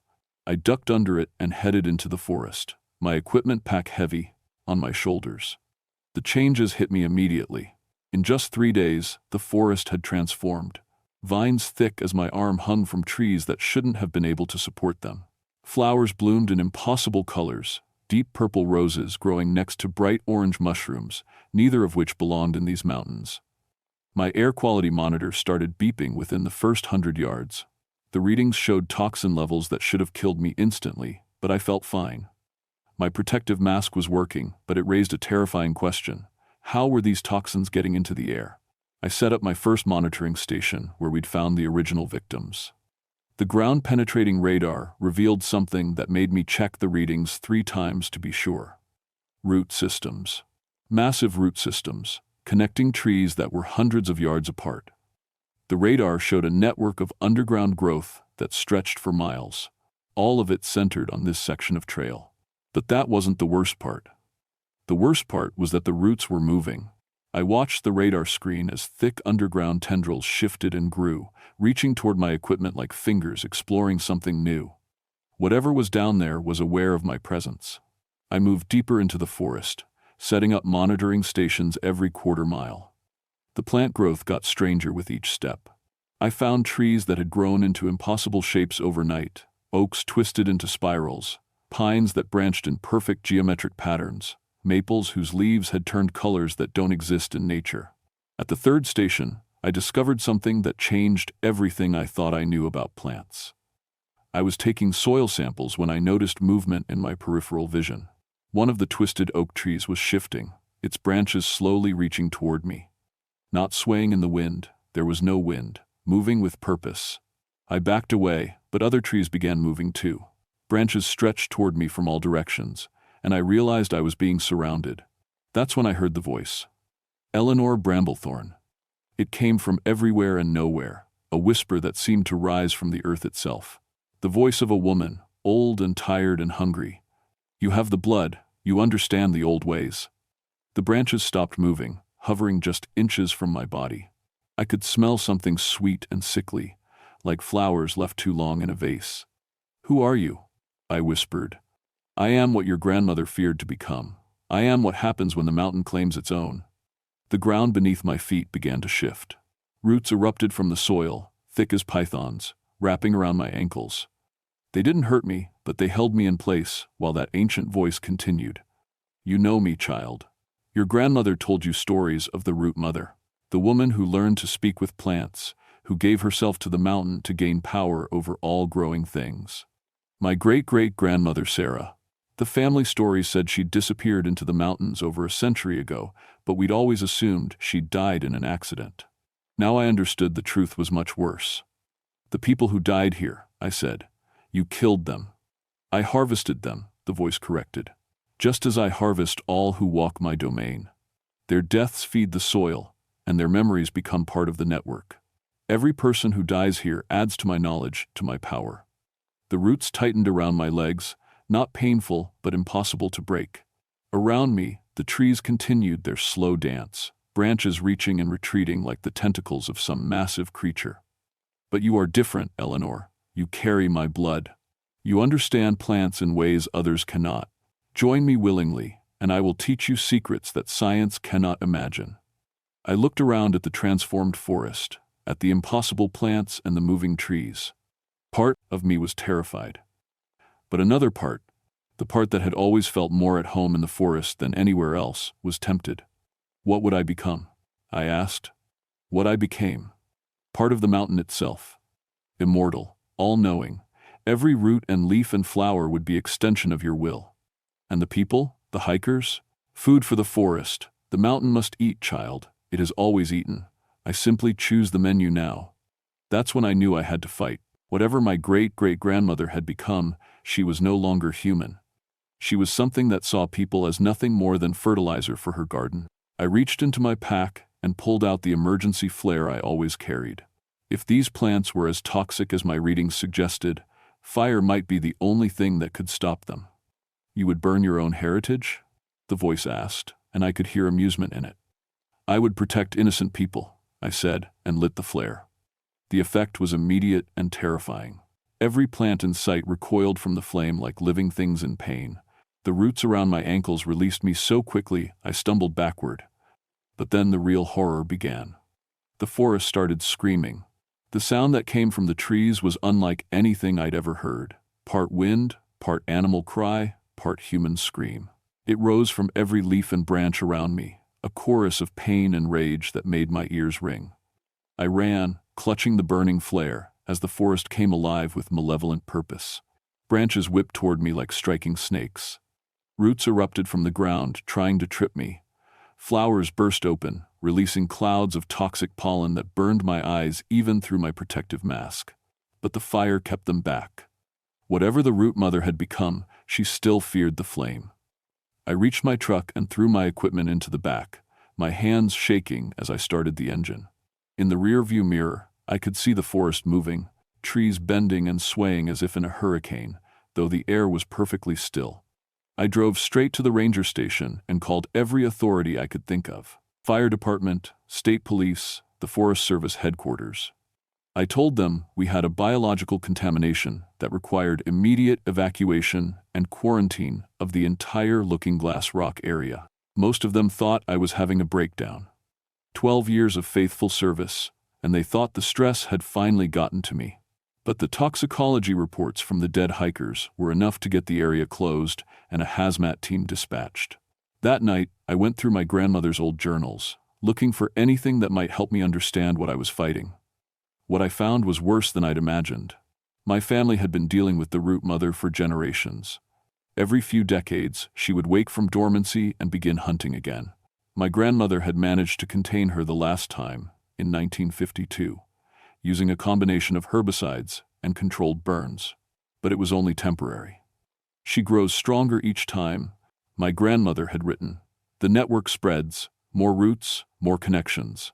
One day, she will reach beyond this mountain, and then, God help us all." I found detailed drawings of the root mother's true form, not the human she had once been, but the thing she had become. A massive organism that lived mostly underground, her body transformed into a network of roots and fungal connections that stretched for miles beneath the forest. What I'd seen moving the trees was just the smallest part of her. The drawings showed her core, a central mass, deep underground where her original human consciousness still resided, merged with thousands of plant species into something that was no longer recognizably alive in any normal sense. I also found the recipe for the herbicide mixture my grandmother had used. It wouldn't kill the root mother, but it might force her back into dormancy for another generation. The problem was, I would have to get close enough to pour it directly onto her core. And according to the drawings, that core was buried 50 feet underground in a cavern system that didn't appear on any official maps. I spent the next day preparing. If the authorities wouldn't listen to me, I'd have to handle this myself. I mixed my grandmother's herbicide formula, loaded my truck with rope and climbing gear, and said goodbye to my cat in case I didn't come home. The hazmat team had cordoned off a much larger area by then, but I knew the back trails well enough to avoid their checkpoint. As I hiked toward the center of the contamination zone, the changes in the forest became even more dramatic. Trees had grown together, their trunks fusing into living walls. Vines formed bridges between the canopy, creating a green ceiling that blocked out most of the sky. And everywhere, the impossible flowers bloomed, filling the air with their sickly sweet perfume. I found the entrance to the cave system where my grandmother's map said it would be, a crack in the rock face that looked natural but opened into darkness deeper than my flashlight could penetrate. "You've come home at last," the root mother's voice whispered from the depths. I tied my rope to a solid tree and began the descent. The cave walls were lined with roots, some thin as hair, others thick as telephone poles. They pulsed with a rhythm that reminded me of a heartbeat, and they glowed with a faint bioluminescence that cast everything in an eerie green light. 50 feet down, the cave opened into a vast underground chamber.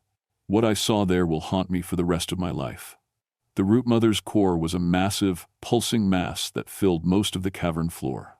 Part plant, part fungus, part something that had no name, it breathed and moved like a living thing. And embedded throughout its surface, I could see human skulls and bones, the remains of everyone she had consumed over the past century. At the center of the mass, barely recognizable as human, was a face, my great-great-grandmother's face, preserved in living wood and vine, her eyes open and aware. "Welcome, child," she said, her voice coming from the walls themselves. "You see me as I truly am now. Beautiful, isn't it?" I unslung my pack and pulled out the herbicide mixture. It was concentrated acid mixed with specific plant toxins that my grandmother had discovered could disrupt the root mother's cellular structure. "You would poison your own blood?" she asked, and I heard genuine hurt in her voice. "You're not my blood anymore," I said. You're something else, something that needs to be stopped. I offer you immortality, knowledge beyond anything your science can provide, the power to speak with every living plant on this continent, and you choose death instead? I choose humanity, I said, and began pouring the mixture onto her core. The effect was immediate and terrible. The root mother's scream shook the entire mountain. The mass began to convulse and smoke, its bioluminescent glow flickering like a dying bulb. You don't understand, she cried. There are others, other root mothers, sleeping beneath other mountains. Without me to keep them dormant, they will wake, they will spread. I kept pouring, even as the chamber began to collapse around me. Rocks fell from the ceiling as the root mother's death throes shook the cave system. You have doomed them all, she screamed, and then her voice cut off abruptly. The mass stopped moving, the glow faded. In the sudden silence, I could hear water dripping and my own ragged breathing. I climbed out of that cave as fast as I could, my rope burning through my gloves. Behind me, I could hear the mountains settling as the root mother's network died, releasing its hold on the forest. By the time I reached the surface, it was over. The impossible. Plants were withering, turning brown and crumbling to dust. The trees had stopped moving. The air, when I removed my mask, smelled clean again. But her final words echoed in my mind. There are others. The official report blamed the deaths on a rare fungal outbreak that produced hallucinogenic toxins. The CDC quarantined the area for 6 months, while the forest slowly returned to normal. By the following spring, you'd never know anything unusual had happened there. But I know better. I kept my grandmother's journals and added my own observations. The root mother is dead, but she was right about one thing. There are others. I've found references to similar incidents throughout Appalachian history. Hikers disappearing in groups. Unexplained plant growth. Stories of mountain witches that sound too familiar for comfort. The worst part is what happened to me. 3 months after the cave, I discovered I could feel the forest in a way I never had before. When I walk the trails now, I sense things through the root networks. Where animals have passed, where the soil is rich or poor, where other plants are stressed or thriving. It's like having a conversation with the entire ecosystem. I think some of the root mother's essence got into me during our final confrontation. Not enough to transform me like it did her, but enough to change me in fundamental ways. I'm more connected to the plants now, and they respond to me differently. Sometimes I catch myself wondering what it would be like to go further, to sink my own roots into the mountain soil and become something more than human. On my darkest days, I understand the temptation that corrupted my great-great-grandmother. But I also remember the skulls in that cavern, and the terror in those hikers' eyes. I've been reassigned to monitor the entire Appalachian region now, officially looking for invasive species, but really watching for signs of the other root mothers. The authorities don't know why. I requested the transfer, but they approved it based on my expertise with the fungal outbreak. Last month, I found suspicious plant growth near Mount Mitchell. The month before that, strange toxins showed up in soil samples from the Smokies. Each time, I've managed to catch the problem early, before any hikers died. I carry my grandmother's herbicide formula with me always now, along with emergency flares and climbing gear. Because I know this isn't over. There are other mountains, other caves, other women who gave themselves to the earth and became something hungry. Sometimes, late at night in my cabin, I can feel them stirring. Ancient minds connected through networks of root and fungus, dreaming beneath the mountains, waiting for their time to wake and harvest. My name is Eleanor Bramblethorne, and I guard the forests of Appalachia. Most people think being a park ranger is about helping lost hikers and preventing forest fires. They have no idea how wrong they are. The mountains are full of things older than human civilization, and some of them remember when we were nothing more than prey. My job isn't just to protect people from the wilderness. I have not Trestian, it's to protect them from the things in the wilderness that see them as food. I've learned to live with the knowledge that beneath my feet, connected by root systems that span hundreds of miles, ancient minds plot and plan and wait for their chance to feed again. And I've accepted that as long as I draw breath, I'll be the one standing between them and the innocent people who just want to enjoy a peaceful hike in the mountains. It's not the career I planned, but it's the one my bloodline prepared me for. And every morning, when I lace up my boots and head out into the forest, I carry the weight of knowing that somewhere in these mountains, something is stirring in its sleep, dreaming of the taste of human fear. The harvest never really ends. It just waits for a new season to begin.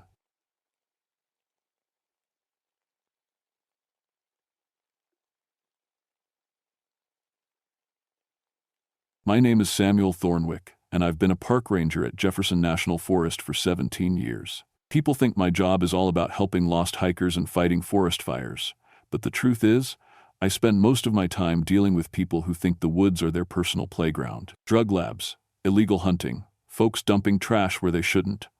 After nearly 2 decades of this work, I thought I'd seen everything the mountains could throw at me. I was wrong. Before I became a ranger, I studied at seminary school for 3 years. Wanted to be a preacher, just like my daddy and his daddy before him. But the more I learned about religion, the more questions I had that nobody could answer. So I left the church and came to the mountains instead. Out here, God felt more real than in any building with a steeple. My badge says, Law Enforcement Specialist, which means when something bad happens in these woods, I'm usually the first one they call. I've got training in criminal investigation, search and rescue, and crisis management. I know how to read tracks, how to spot when someone's lying, and how to tell the difference between animal attacks and human violence. That's why they called me on October 15th, 1993, when they found the church. The call came in just after sunrise. Sheriff's Department got a report from a hunting party who'd been camping near Mount Rogers. They'd seen lights in the old Redemption Baptist Church and went to check it out, thinking maybe some kids were causing trouble. What they found instead made 2 grown men throw up and run back to their truck. I knew that church. Every ranger in the area did. It had been abandoned since 1962, when the last of the congregation died off or moved away. The building sat about 5 miles up a logging road that barely counted as a trail anymore. No electricity, no heat, roof half caved in. We checked on it maybe once a year, just to make sure nobody was squatting or using it for drug business. The hunters described what they'd seen in shaky voices. 47 people sitting in the pews like they were waiting for Sunday service to start. All of them dead. All of them perfectly arranged. Hands folded, eyes closed, facing forward toward the altar.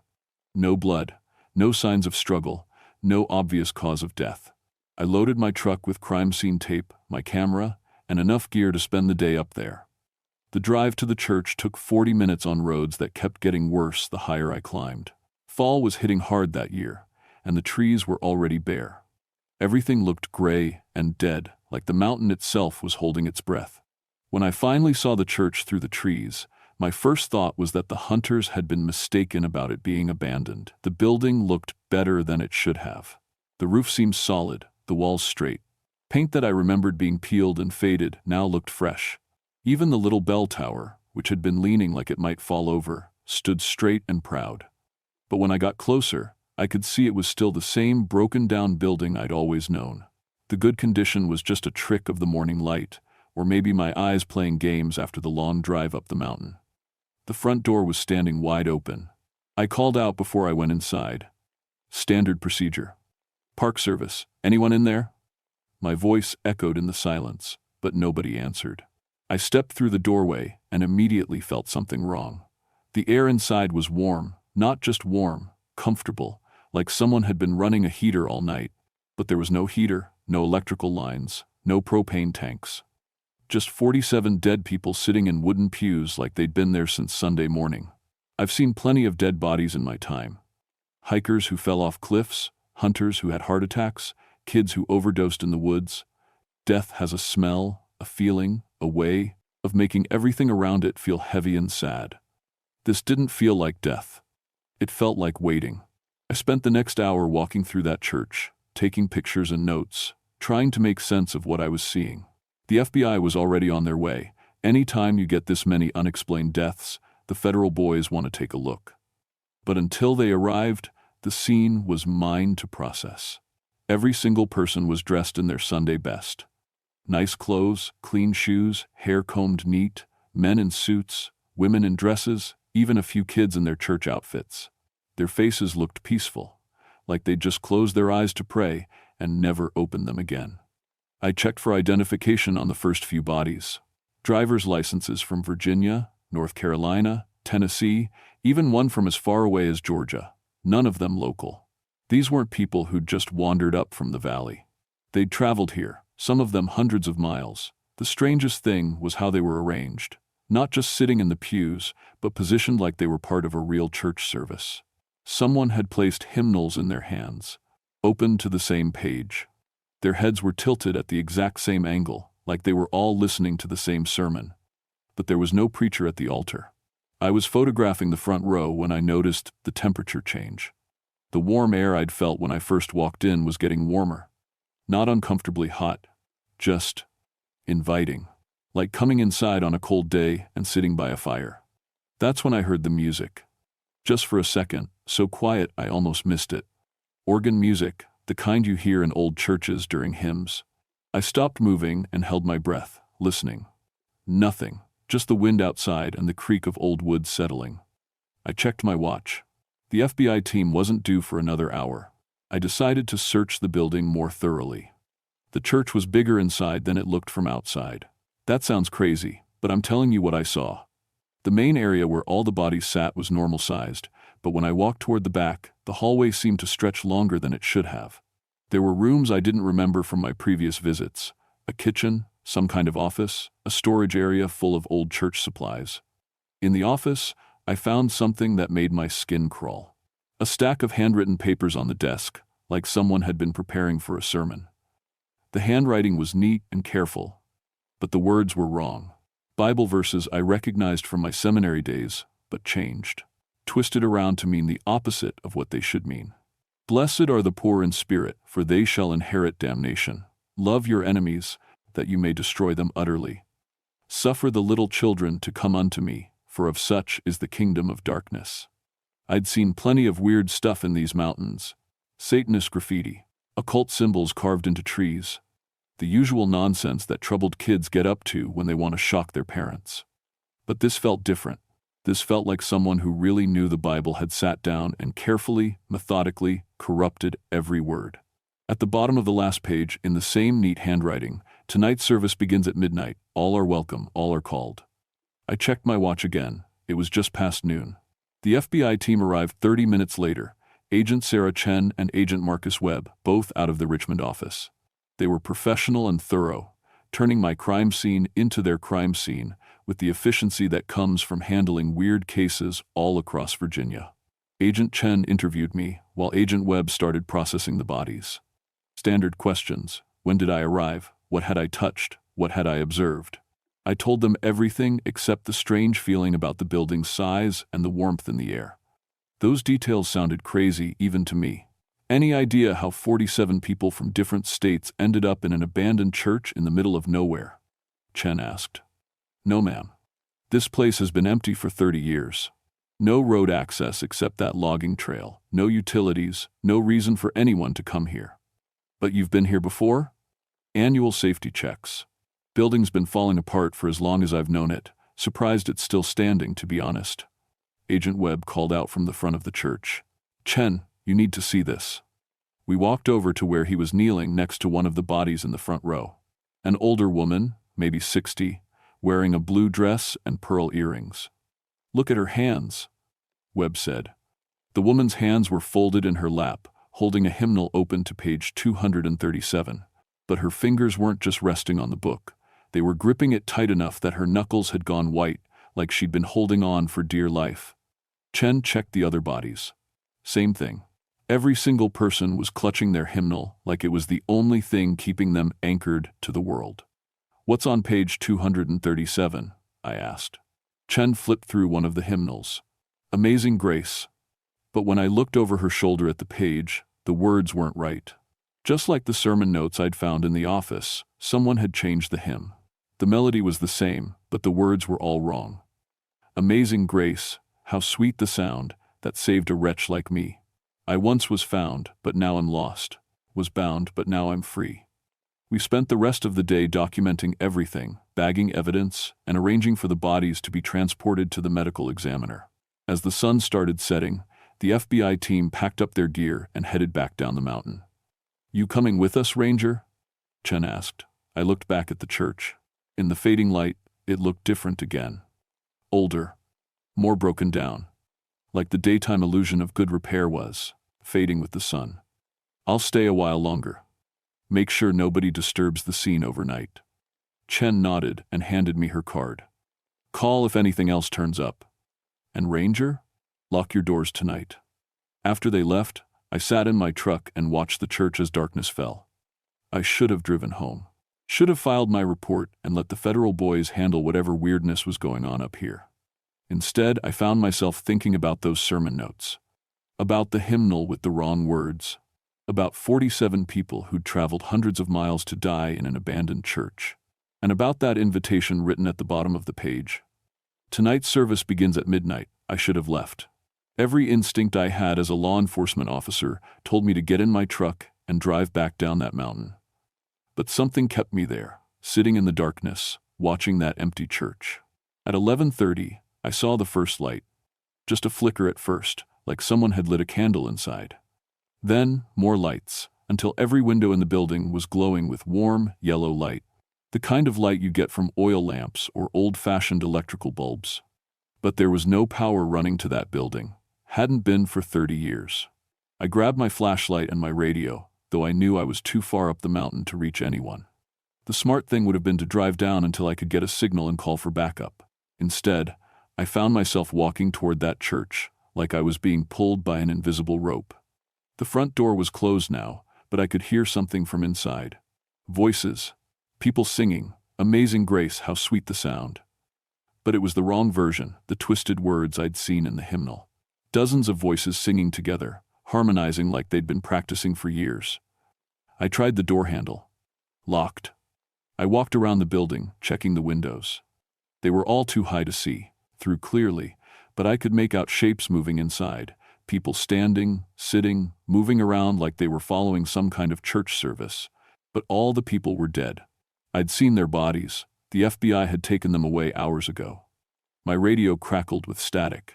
For just a second, I thought I heard a voice trying to come through, but then it went quiet again. That's when I noticed my truck was gone. I ran back to where I'd parked it, but there was nothing there except tire tracks in the dirt. Like someone had driven it away while I was walking around the church. But I had the keys in my pocket, and I hadn't heard an engine start. The singing from inside the church got louder. I was trapped on the mountain with no radio, no vehicle, and whatever was happening inside that building. The smart thing would have been to start walking down the logging road, try to reach the main highway on foot. It was only 5 miles, maybe 6. I could make it by dawn if I didn't stop. Instead, I found myself walking back to the church. Back to those windows full of impossible light and those voices singing hymns with words that made my seminary training crawl up my spine and whisper warnings. I found a spot where I could boost myself up and look through one of the side windows. The church was full of people. Not the same people I'd found that morning. These folks were alive, moving around, singing along with whoever was leading the service. Men and women and children, all dressed in their Sunday clothes, all looking like they belonged in any church in any small town across the South, except for their eyes.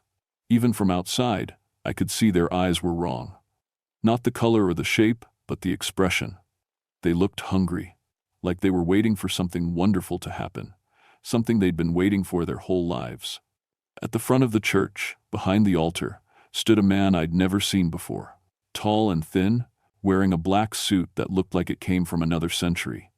His hair was perfectly combed, his face was clean-shaven, and when he smiled at his congregation, I felt my blood turn cold. He was preaching, but I couldn't make out the words through the window. Whatever he was saying, the people loved it. They nodded and said, "Amen," and looked at him like he was the most important person in the world. Then he looked directly at me. Through the window, through the darkness, like he'd known I was there the whole time. His smile got wider, and he raised one hand and pointed right at me. Every person in that church turned to look at the window where I was standing. I dropped down and ran. I made it maybe 50 yards before I realized I wasn't running away from the church.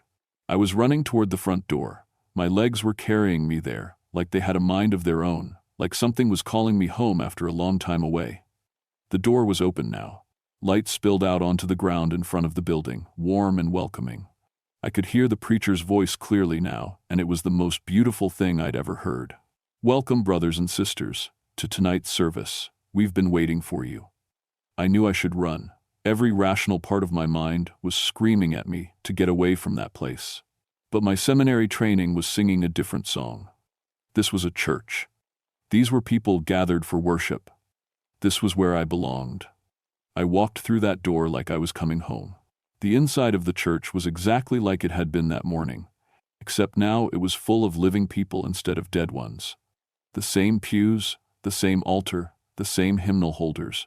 But everything looked newer, cleaner, like the building had been restored to the way it looked when it was first built. The preacher stood at the front, his arms spread wide in welcome. "Brother Samuel," he said, and his voice carried to every corner of the church without him raising it. "We've been expecting you." "How do you know my name?" "I know all my congregation, son. I know where you've been and where you're going. I know about the questions that drove you from seminary, the doubts that brought you to these mountains. Sit down. Let me give you the answers you've been looking for." There was an empty spot in the front pew, like it had been saved just for me. I started walking toward it, past all those people with their hungry eyes and their perfect Sunday clothes. But something stopped me halfway down the aisle. The smell. Under the warm air and the candlelight and the feeling of coming home, there was something else, something wrong. It took me a second to place it, but then I knew. It was the smell of meat that had been left out too long, the smell of things rotting in the heat. I looked more carefully at the people around me. Their clothes were perfect, their hair was combed neat, their faces were clean.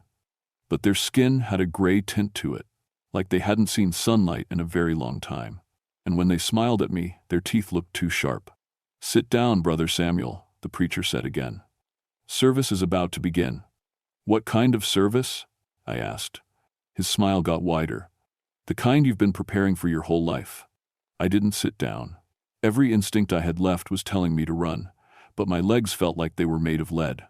The congregation was still looking at me, still smiling with those two sharp teeth, still waiting for me to take my place in the front pew.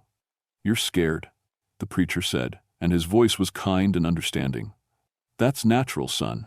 Fear is just faith that hasn't found its proper direction yet. What happened to the people I found this morning, the 47 bodies? They found what they were looking for." He gestured to the congregation around me. "Just like all these good folks have. Just like you will, once you stop fighting what you know is right." I looked around the church again, really looked this time. The people in the pews weren't just gray-skinned and wrong-eyed. They were transparent. I could see through them to the wooden backs of the pews, like they were made of fog or smoke shaped into human form. "You're dead," I said. "All of you." "Death is just a word people use when they don't understand transformation," the preacher replied. "These good folks have moved beyond the limitations of flesh and bone. They've found true faith, Brother Samuel, the kind that lasts forever." "What are you?" For just a second, his perfect smile slipped. Behind it, I saw something that wasn't human at all. Something that might have been human once, a long time ago, but had been changed into something else. Something hungry. "I'm what you might call a traveling preacher," he said. "I go from church to church, congregation to congregation, sharing the good news. And the good news is this: there's no need to wait for the afterlife to begin. We can start your eternal service right here, right now." The congregation laughed, and the sound was like wind blowing through a graveyard. I tried to back toward the door, but my feet wouldn't move. It was like they'd grown roots into the floorboards. "You studied for the ministry," the preacher continued. "You know what real faith looks like. It requires sacrifice. It requires surrender. It requires letting go of everything that ties you to this temporary, painful world. And if I refuse, oh, son," he shook his head sadly, "there's no refusing. You're here because you were called. Just like all these good folks were called. Just like everyone who's ever found their way to one of my services. The only choice you have is whether you come willing or whether I have to help you along." That's when I remembered something from seminary, something about demons and possession and the kinds of evil that prey on people's faith. "You can't make me," I said. "Free will. That's part of the rules, isn't it? Even devils have to follow some rules." His smile came back, bigger than ever. "Very good, Brother Samuel. Your theological education wasn't wasted after all. You're absolutely right. I can't force you to join my congregation." He paused, and the silence in the church became so complete I could hear my own heartbeat. But I can make you want to. The church around me began to change. The walls stretched up and up until they disappeared into darkness above. The pews multiplied, filling with more and more transparent people, hundreds of them, thousands, all looking at me with those hungry eyes. The altar grew larger and more elaborate, covered with golden candlesticks and silk cloth and things that might have been religious symbols if you looked at them quickly. And the preacher became something else entirely. He was still tall and thin, still wearing that black suit, but now I could see what he really was underneath. Something that had never been human, something that had been pretending to be human for so long it had almost forgotten what it really looked like. His face was too long, his arms too thin, his fingers too sharp. When he smiled, I could see rows and rows of teeth like a shark's mouth. "Do you know what faith really is, Brother Samuel?" he asked, and his voice came from everywhere at once. "It's the willingness to believe in something greater than yourself, something powerful enough to give your life meaning, something worth dying for." "And you think that's you?" "I know it's me. I've been collecting congregations for 200 years, son, building the greatest church the world has ever seen. Every soul that joins my service makes me stronger, makes my message clearer, makes my call more irresistible. And what's your message? That suffering is optional. That death is optional. That all the pain and fear and loneliness that fills up human life can end right here, right now, if you just have faith enough to let it go." He was right, and that was the worst part. Looking around at those thousands of transparent faces, I could see peace there. No more worry, no more doubt, no more late nights lying awake wondering if any of it meant anything. Just eternal service, eternal purpose, eternal belonging. It would be so easy to say yes. "The people I found this morning," I said, "they weren't the first, were they?" "Oh, no. I've been holding services in abandoned churches all across these mountains for decades. Sometimes I get a dozen souls, sometimes 50. Depends on how far my call reaches, how many people are ready to hear it. And you just leave the bodies there? For people like me to find? The flesh is just a shell, son. Once the spirit joins my congregation, what's left behind doesn't matter." He gestured to the ghostly people surrounding us. "These good folks are more alive now than they ever were when they were breathing." I thought about the FBI agents, about Agent Chen's business card in my pocket, about the life I'd built for myself in these mountains, about the questions that had driven me from seminary and the doubts that had brought me here. "What if I don't want answers anymore?" I asked. "What if I'm okay with the questions?" For the first time since I'd entered the church, the preacher looked genuinely surprised. "Everyone wants answers, Brother Samuel. That's what makes humans so beautifully predictable." "Maybe. But some questions are more important than their answers." I closed my eyes and thought about everything I'd learned in seminary, everything I'd forgotten, everything I'd chosen to leave behind when I came to the mountains. And then I started to pray. Not to the thing standing at the altar, not to any particular god or denomination or theological system, just to whatever force in the universe might be, listening. Whatever power might be willing to help one confused ranger who'd stumbled into something way over his head. The preacher laughed. "Prayer? Really? That's your plan?" But something was happening to the church around us. The walls were shrinking back to their normal size. The endless rows of pews were fading away. The golden altar was becoming plain wood again. "How?" the preacher demanded, and for the first time his voice sounded uncertain. "I don't know," I admitted, "but I think you can only hold congregations in places where faith has died. And there's still faith in this place. Not your kind, but the real kind. The kind that doesn't need answers." The ghostly congregation was fading now, their forms becoming thinner and thinner until they were just suggestions in the air. The preacher himself was losing his solid appearance, becoming transparent like his followers. "This isn't over," he said as he dissolved. "There are other churches, other congregations waiting to be gathered. I'll find you again, Brother Samuel. Eventually, everyone comes to one of my services." "Maybe," I said, "but not tonight." I woke up the next morning on the floor of the church, alone.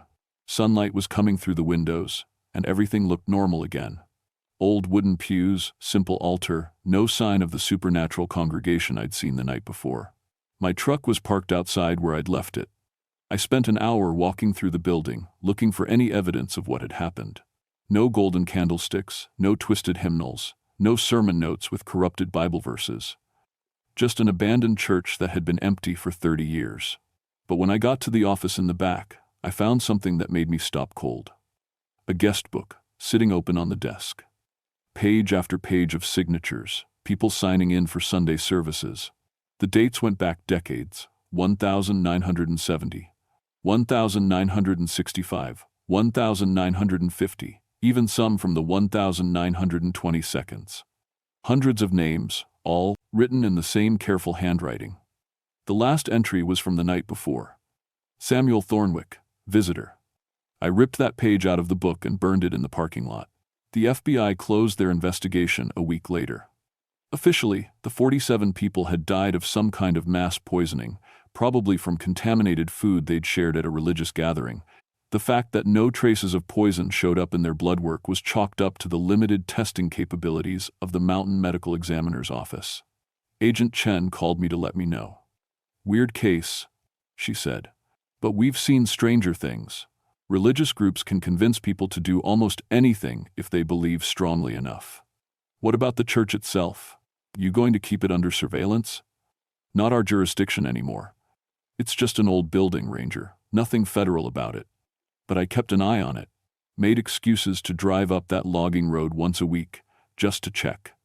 Most of the time it looked like it always had, abandoned, falling apart, slowly being reclaimed by the forest.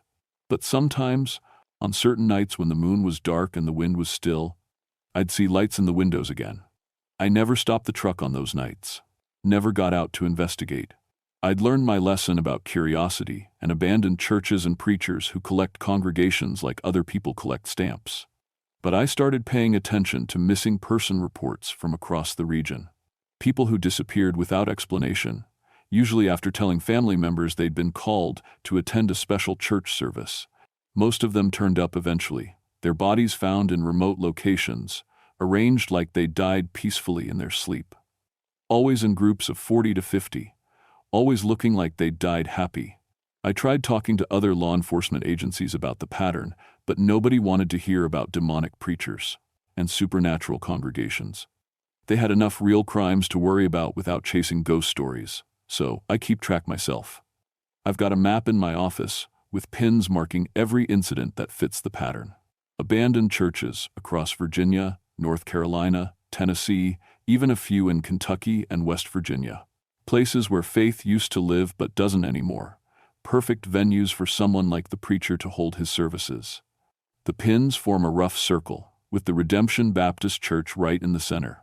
I still work as a ranger. Still do my job, protect the forest, help lost hikers find their way home. But I've changed since that night. I can sense things now that I couldn't before. When I walk into a church, any church, I can tell whether it's really sacred or whether it's just a building where people go through the motions. Most of them are just buildings now. Whatever makes a place truly holy has been fading from the world for a long time, leaving behind empty spaces that something else can fill. I think about that sometimes, when I'm alone on night patrol in the mountains, about faith and doubt and the questions that don't have answers, about the choice between comforting lies and difficult truths, about how easy it would be to just stop fighting and let someone else handle the big decisions. The preacher was right about one thing: everyone comes to one of his services eventually. When the weight of being human gets too heavy, when the questions become too hard, when the loneliness becomes too much to bear, his call gets stronger and harder to resist. But knowing that, understanding the temptation, makes it easier to fight. Most days, sometimes, when I'm driving past that old church and I see the lights in the windows, I have to pull over and sit in my truck for a while. Take deep breaths. Remind myself why I chose questions over answers, why I left seminary, why I became a ranger instead of a preacher. Because the wilderness doesn't lie to you. It doesn't promise easy solutions or eternal comfort. It just is what it is. Beautiful and terrible and completely indifferent to human suffering. And somehow, that honesty is more comforting than any sermon I ever heard. But I know he's still out there, moving from church to church, collecting souls for his congregation. And I know that someday, when I'm old and tired and running out of reasons to keep fighting, He'll call to me again. When that day comes, I hope I'm strong enough to remember why the questions matter more than the answers. I hope I remember that faith without doubt isn't faith at all. It's just surrender. And I hope someone else is out there, keeping track of the missing persons reports, watching for the pattern of abandoned churches and peaceful deaths, ready to stand guard against the kind of preacher who offers salvation at the cost of everything that makes us human. Because this isn't over. It's never over. There are too many empty churches in these mountains, and too many people looking for something to believe in. And somewhere out there, in an abandoned building where faith used to live, the preacher is preparing for tonight's service.